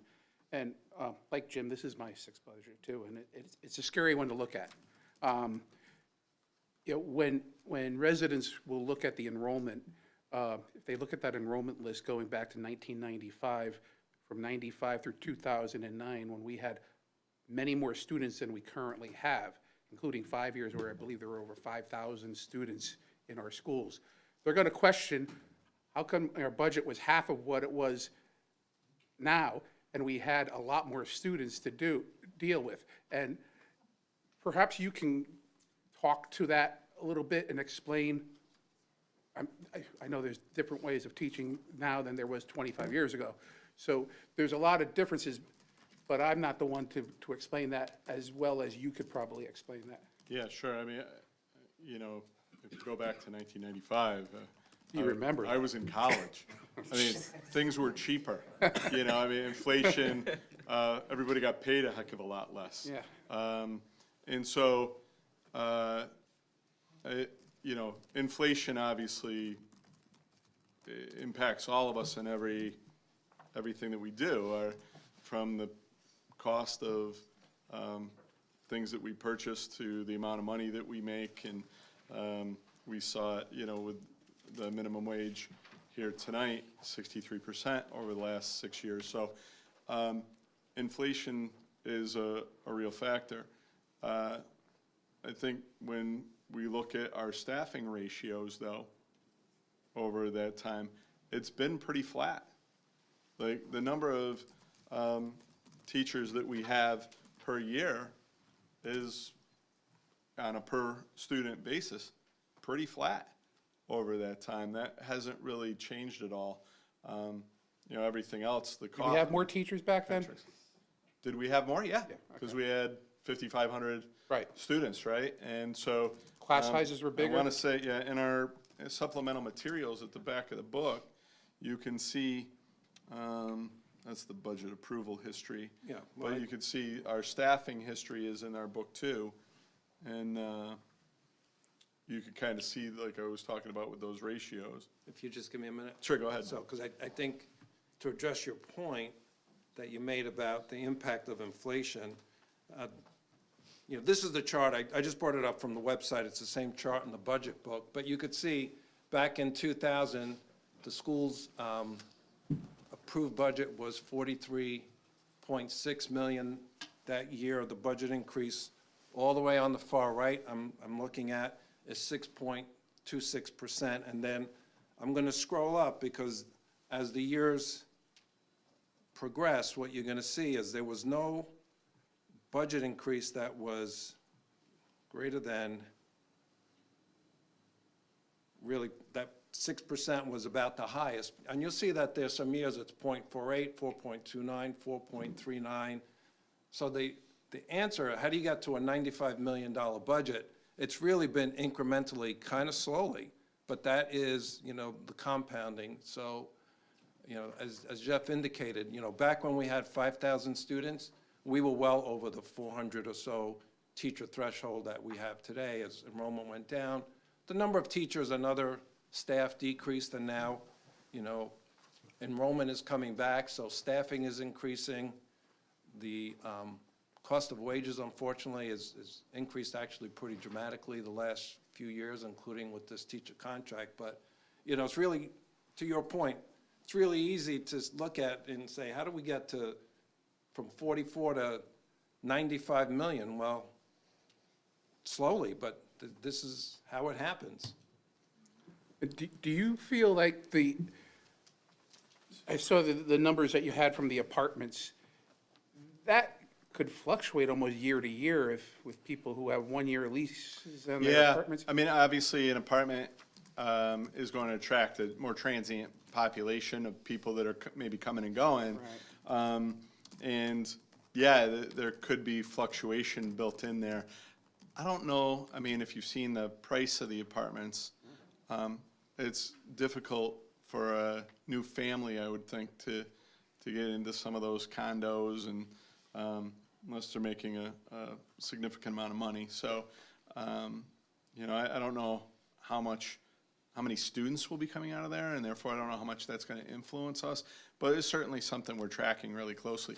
The next page after the one Vin just showed you in the supplemental portion of the budget, shows our actual budget increases from 1986 to 2025.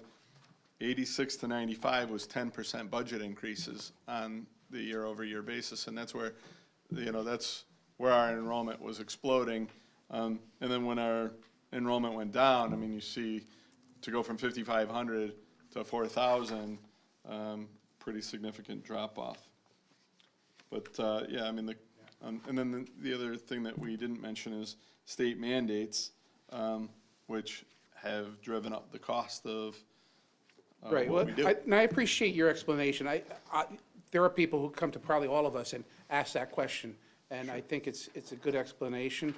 I wasn't saying, what's wrong? Why can't we have a $44 million budget again? I wish we could, but, and, and I know you bring up every year the DIRG spending per student. Yep. But it really has no direct correlation to the performance. When I look at the DIRG that we're in, out of the 20 towns, only 5 of them made that top 20, and Cheshire was the second highest of all of them. So it's a credit to you and your staff for what they have done with the dollars that we provide. And I always say, it's not all about how much per student we're paying, it's how we use that money wisely. Absolutely. And I think you do that. One last question. The additional teachers that you're saying that you need for hiring, when you determine that in your budget, are you starting them at step one, or I know you said it's hard for you to get. Yeah, So good when- question. Yeah, so we don't. Okay. We don't budget step one. We budget 80,000, which would be $60,000 roughly dedicated to salary, 20,000 for benefits for a full-time teacher. So that's our budget number, because, just like everything else, we don't know exactly what the cost is going to be. And then we just operate within the budget overall. And if you get all new young teachers, you're gonna just roll that money back into the following year? We could, I mean. It's a good idea.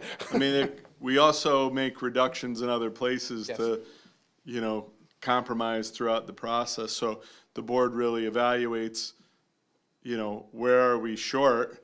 What do we have to pull from in order to pay that? And they, obviously hire Vin and myself and Marlene to try and make some of those decisions and make recommendations. And then, when we have additional funds, what did we perhaps cut back on that we want to make sure that we fund? Thank you, that's all for now. Sure. Dr. Solon, thank you very much Sure, thank for you. your presentation.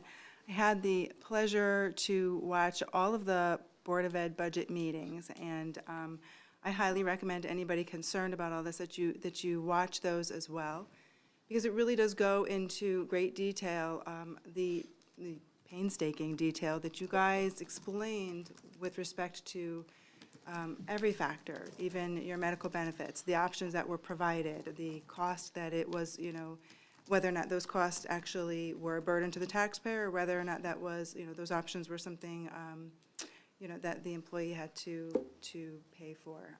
But the details really were provided in those meetings, and I just really, really appreciate the effort that everybody put into that.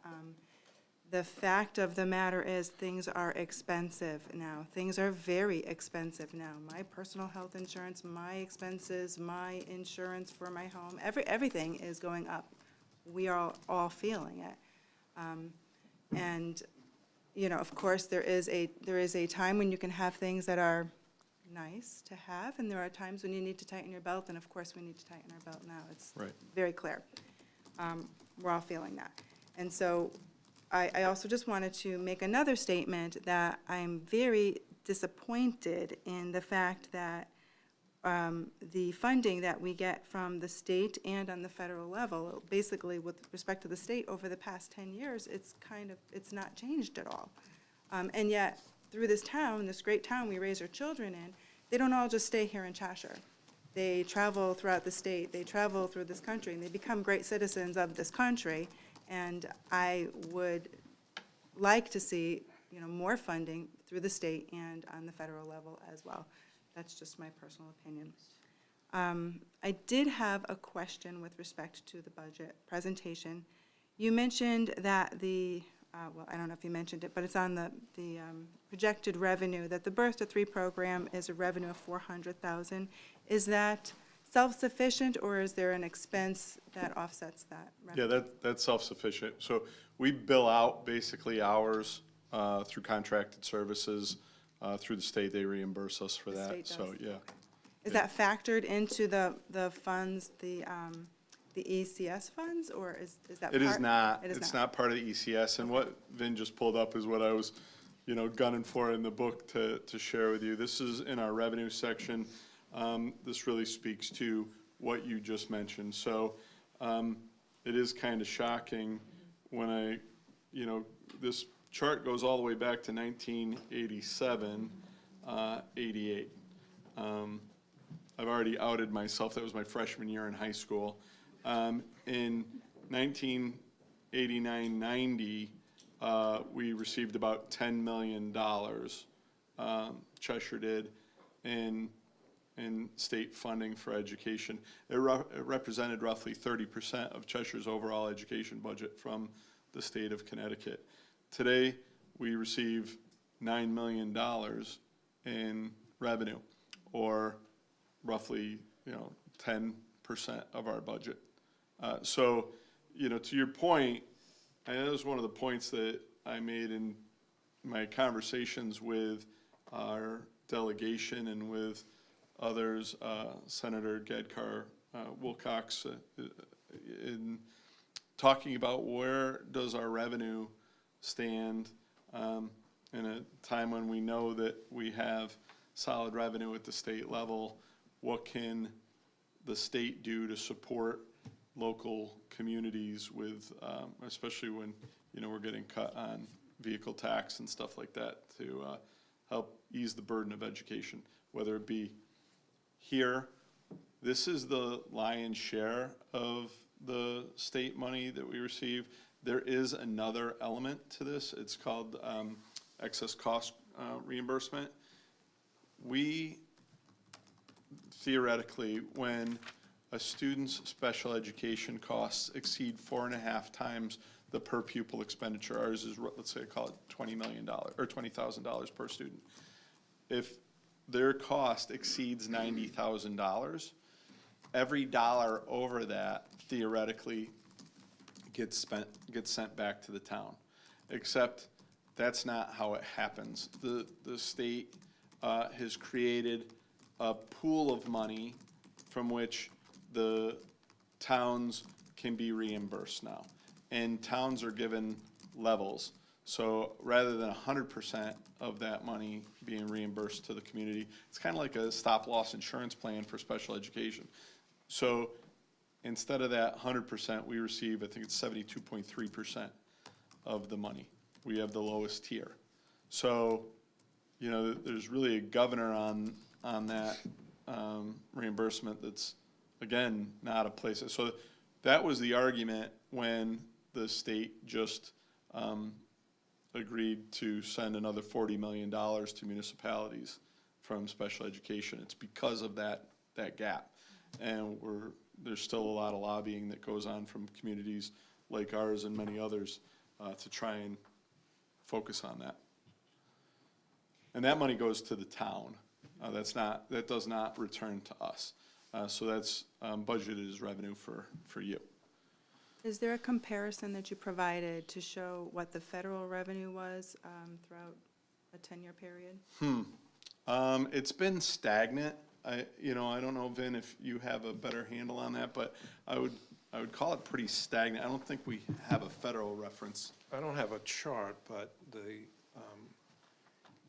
money that comes from federal is in the form of a grant. And this is, if I make this a little better, you could see. It's not a graph, but it does show some history on it. Yeah, at the bottom, you could see the total grant revenue year over year. So 15-16 was $1.4 million. For 24-25, it's $1.5 million. There were a few years where it was over $2 million, but that was because we were getting the ARP funding during the pandemic. So that stayed relatively flat. And again, as the previous chart showed, the state and federal funding has been flat, which means that the local taxpayer has absorbed the bulk of the increases over the years. Thank you.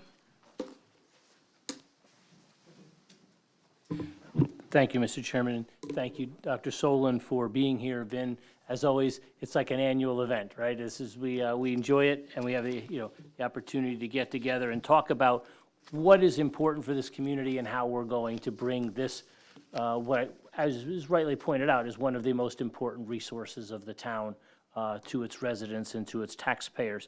So I just have a, couple of thoughts where, as we said, this is going to be a very difficult and tough decision. We're all going to have to make very tough choices and decisions. I don't think anyone's going to be happy when we're all done with this.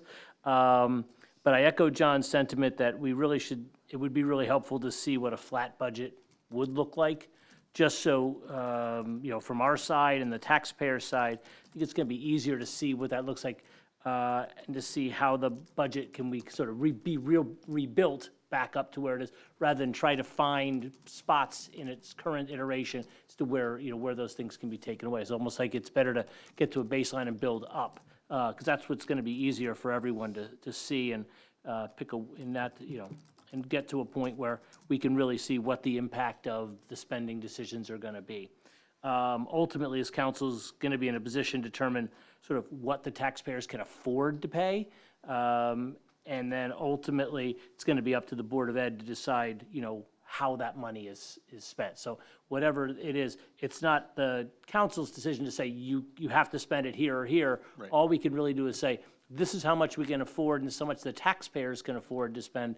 And then ultimately, how does that impact what your services are going to be providing? Because I think that's going to be very important over not only this year, but going forward. As mentioned by, one of the residents earlier,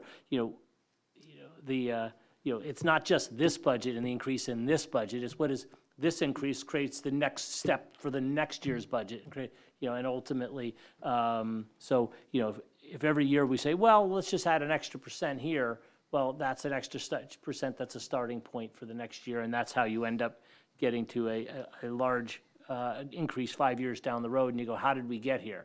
So I do have a couple quick questions. Just if you could refresh my recollection.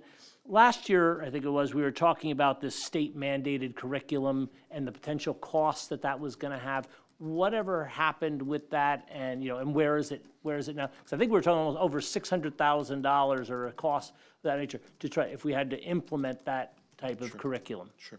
So I just want to, before I answer that question real quick, revisit a point you were making about the adding a % year over year. Obviously, compounding interest does have an effect, but I think, as Ms. Allard pointed out, in our budget process, if I did that, Adam might slap me. There are certainly many people on the board, all members of the board would slap me if I came up and I said, hey, we're just going to do a % over %. So I don't want to leave any, and I know you didn't mean it that way, but for anybody watching, I don't want to leave an impression that that's how we build the budget, is very painstakingly evaluate every element of the budget and build off of that. But Right, if I could, John, and I appreciate that, and I think the important thing is it's obviously not just your budget, it's the entire budget, and so, in terms of, it's your budget plus our budget. Sure. And so we have to, and we'll also be worrying about tightening our belts on our side of this, this as well. I know, I I totally respect that, and I know you guys love what we do, you love firefighters too, but we're all gonna have to be in this together. Basically, with respect to the reading program, there's a mandated reading program K through 3. Marlene, our reading team, we just gave a presentation, it's like 3 weeks ago, to the state reading panel. So we're working through that process. I think we've demonstrated in a lot of ways how we're closing achievement gaps for students that are identified with special needs throughout our academic performance. So they're evaluating kind of where we are. We don't wish I could tell you, we know definitively where that stands, but I don't right now. Okay, so Yeah. it's neither dead nor alive, it's kind of in limbo? In limbo, yes, sir. Yeah. Okay, all right. And then my other question is, because it's such a major part of your increase, could you just sort of explain what's happening with the medical trust fund? That, that you're, on the Board of Ed side, you're having such high run rates and what's happening. So if you could sort of explain, how is this, why do you expect that this may be happening? And then ultimately, are there programs to help try to keep sort of employees healthier? I mean, obviously, these are probably bigger than, smaller, these are not just simple, people are having colds, right? These are bigger items. But, are these recurring illnesses like cancers, heavy-duty things? What is it that's, it's sort of leading these charges to the extent that you can? Yeah. This is a Share that. good news, bad news, and I'll talk about the good news and let Vin talk about the bad news, as I like to do. Yeah, he appreciates that. But with respect to the good news, we have incorporated a lot of wellness programs. We work with Sean and the folks on this side of the street. We are American Heart Association Gold Employer for the health programs that we have built in, everything from yoga and walking challenges, health and fitness information, apps for our staff, mindfulness, yoga. I forget who else we were recognized by too as one of the top educational employers, and it was on a national award. So we built in a lot of those programs.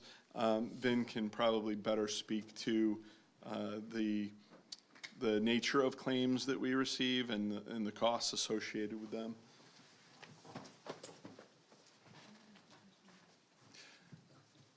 As Ms. Allard said, we went through, if you watch any of the videotape presentations, nauseating amount of detail over medical claims, and you can just ask the board members that. I'll just mention a couple of factors. The rate of inflation for medical, as a general statement, has been running, well over 6% year over year.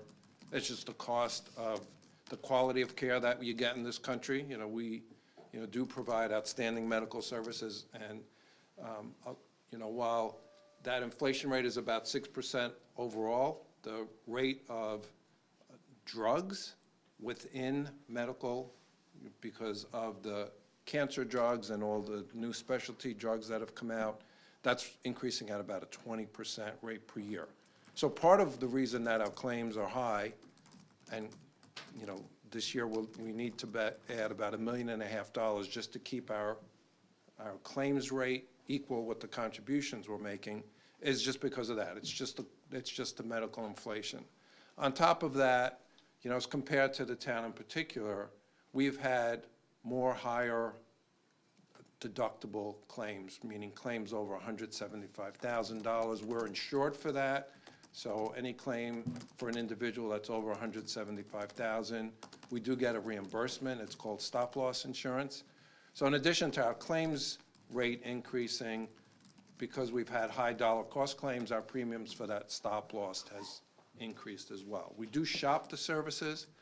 As Dr. Solon mentioned, we do work with our employees to try and make sure that they do the things on health and wellness lines. We have a special program for people that have active diabetes, for example, to ensure that they're taking, their meds so that if they're, diabetic, they don't wind up with additional ailments related to the diabetes that gets very, very expensive. Claims are not controllable. If you have a high-cost claim, there's nothing you could do about it. It gets paid out as part of the service. The way that we calculate what the claim rate is going to be is actually done, by USI and Cigna. USI is our broker. They look at a rolling 12 months average, and they, basically provide us what they believe the next 12 months will hold in terms of medical benefit claims.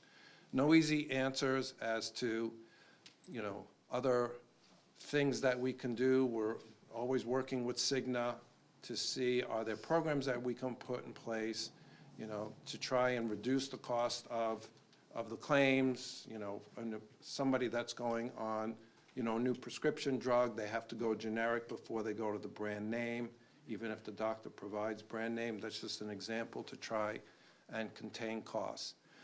The one note that I will add is, and we talked about this today, we did meet with our broker, you know, with both town and Board of Ed staff.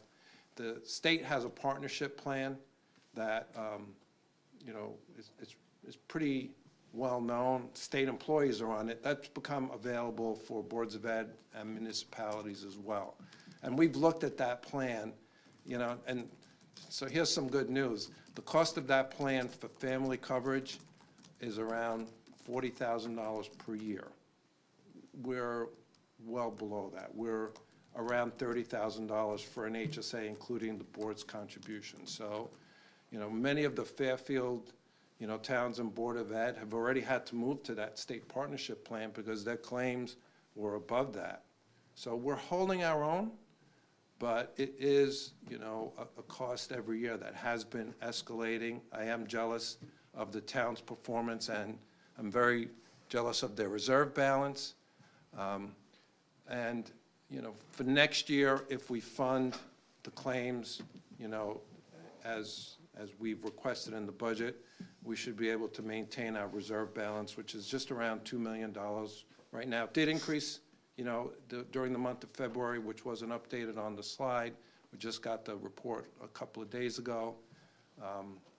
So, you know, if we can at least sustain the reserve balance and not dip into it, so that we don't have to come back and ask for additional money, that's the best we could do. That's what we've done successfully the last 3 years.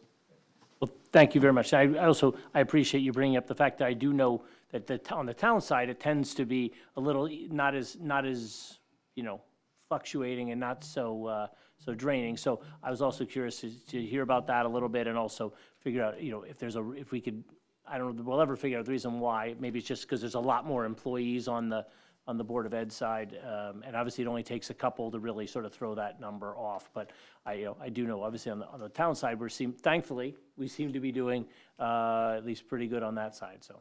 Our Cigna representatives did claim, though, that we did have a lot more maternities over the last 2 cycles, and some of those are, you know, get expensive, you know, for premature. So that was one of the factors, but not the only one. So there's no one thing. It's a combination of factors that we're seeing. Thank you. You're welcome. Ms. Allard? Ben, can you just check my understanding on something that Dr. Solon said? Because I just don't want anybody jumping to conclusions. Rumors can start, especially when we're talking about money. It can be emotional. This is affecting our, you know, ability to support ourselves, right? The health enhancement programs that are offered that he mentioned, the yoga and the, you know, eating well and all of those things. It's my understanding, based on your presentations, that that is not an additional cost to you, that is something that Cigna is providing. Is that correct? Yes, Cigna pays $80,000 per year that we split with the town. Actually, we work with town staff together to offer programs. So that is not something that's in the operating budget. That is Cigna's health and wellness funds that we use for that. That's a great question, and thanks for asking. Sounds like a total win-win. Thank you. Yeah.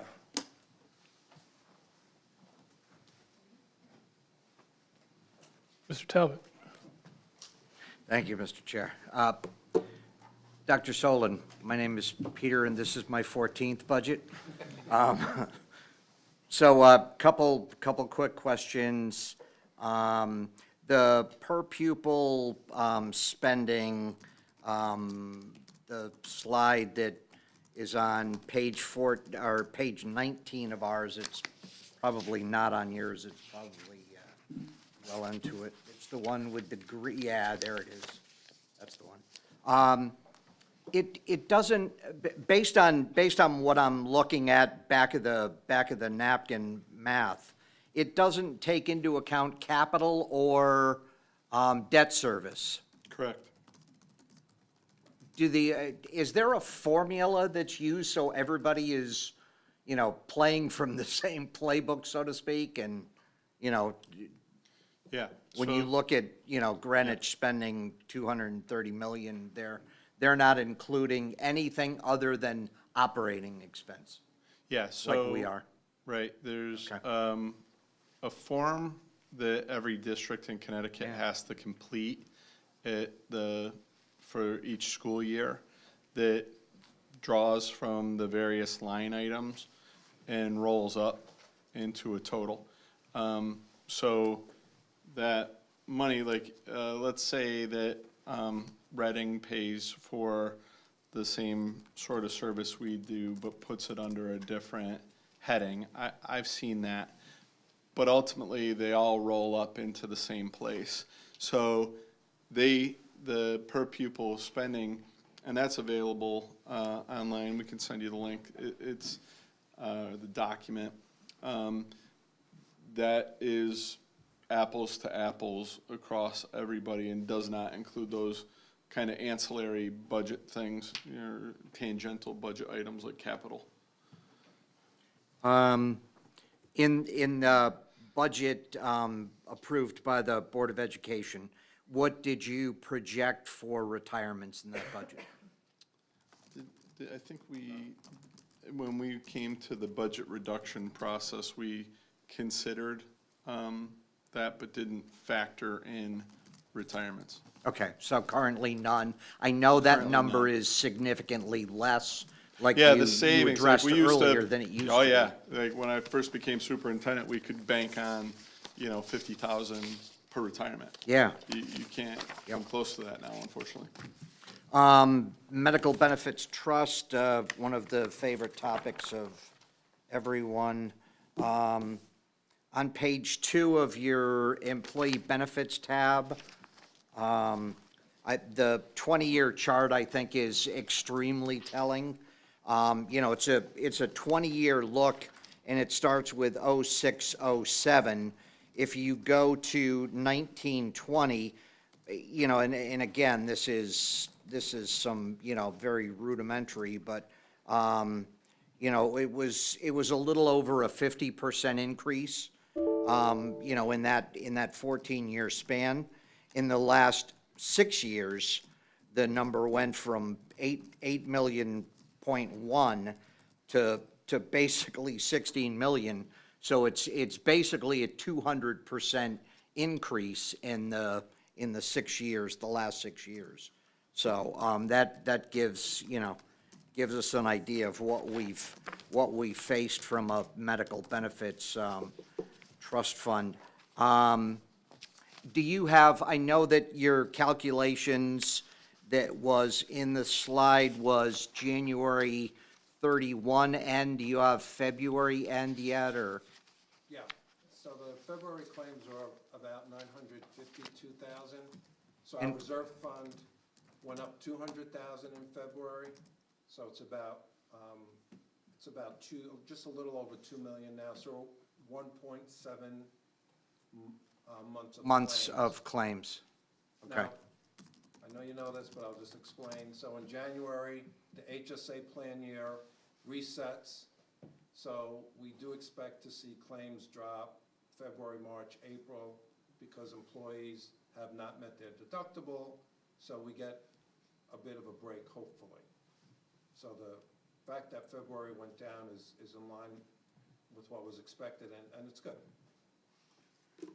And lastly, for the purposes of scheduling, I think we did not schedule budget meetings.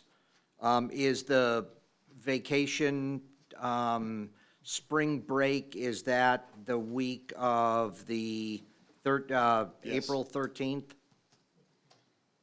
Okay. Obviously, we would probably need a second meeting with all of you. All right, more to come on that, but even if we have to bump something to try to get you in again, I'd like to try to make it as late in the process as possible, but so that we have the latest information possible, but Not to out my personal life, but that week, my son is competing for a world championship in Irish dancing in Dublin. That week? So, yeah. Oh, wow. So, we'll meet there, yeah, it's at the pub, I'll save you a seat. There goes our And budget. so, I will be there, but, I'm happy to participate remotely if it has to be that week. Yeah, no, I I'd will also try to like steer our clear parents of to that be week available, because, yeah. you know, I'm aware that people We do have a go lot of away, people families that who have kids monitor do that go too, away, s- so. The budget as well, obviously, Yeah. so. But if we need to do like the 10th, or if, you know, something, we'll try to, I don't know, more to come, Yeah, but, we could work with Sean as usual to. but we will need to meet again, so. If you could just, but you know, get that scheduled sooner than later, because I've got some traveling I've got to plan. I'm trying to plan it around these meetings, so I appreciate it if you can make that decision sooner. Yeah, we're gonna avoid the week that we don't have meetings now. If I have to, or if we have to move around Arts Place or whatever and even do it at Arts Place, or we can switch venues, I guess, travel. at this point, Yeah. if we, I know Noel's cringing. And just to squash the rumors, John is not Grayson's Irish dance coach. Before you start asking about his travel plans, he's not going with us to Dublin. But yeah, more to come. We'll talk and get a date on the books. But yeah, to your point, John, we're gonna try to stay away from that week of the 13th through the 18th or whatever it is. Thank you, Mr. Chair. Sure, so before I hand the meeting back to Peter for public comment, do any of my colleagues have any remaining questions to ask? No? Okay. Peter, the meeting is yours.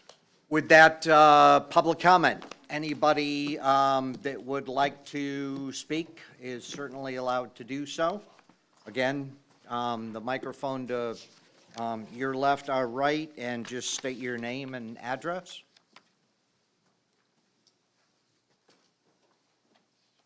Seeing none. Thank you. Thank you to our colleagues from Board of Education for being here, and obviously, thank you to the Cheshire Public Schools Administration. I know you guys work extremely hard on this stuff, so. And with the understanding that we will see you again. We have a meeting Thursday night, Mr. Budget Chair, Public Safety, I believe, and that's going to be at the Cheshire Fire Headquarters, starting at 6:30. And with that, I will call for a happy birthday motion from Ms. Kramer. She moves that we adjourn at this point to have a slice of her cake. Is there a second? There is, this- if there's cake, it's a second for Mr. Veliver, and that all in favor? We are adjourned. Thank you.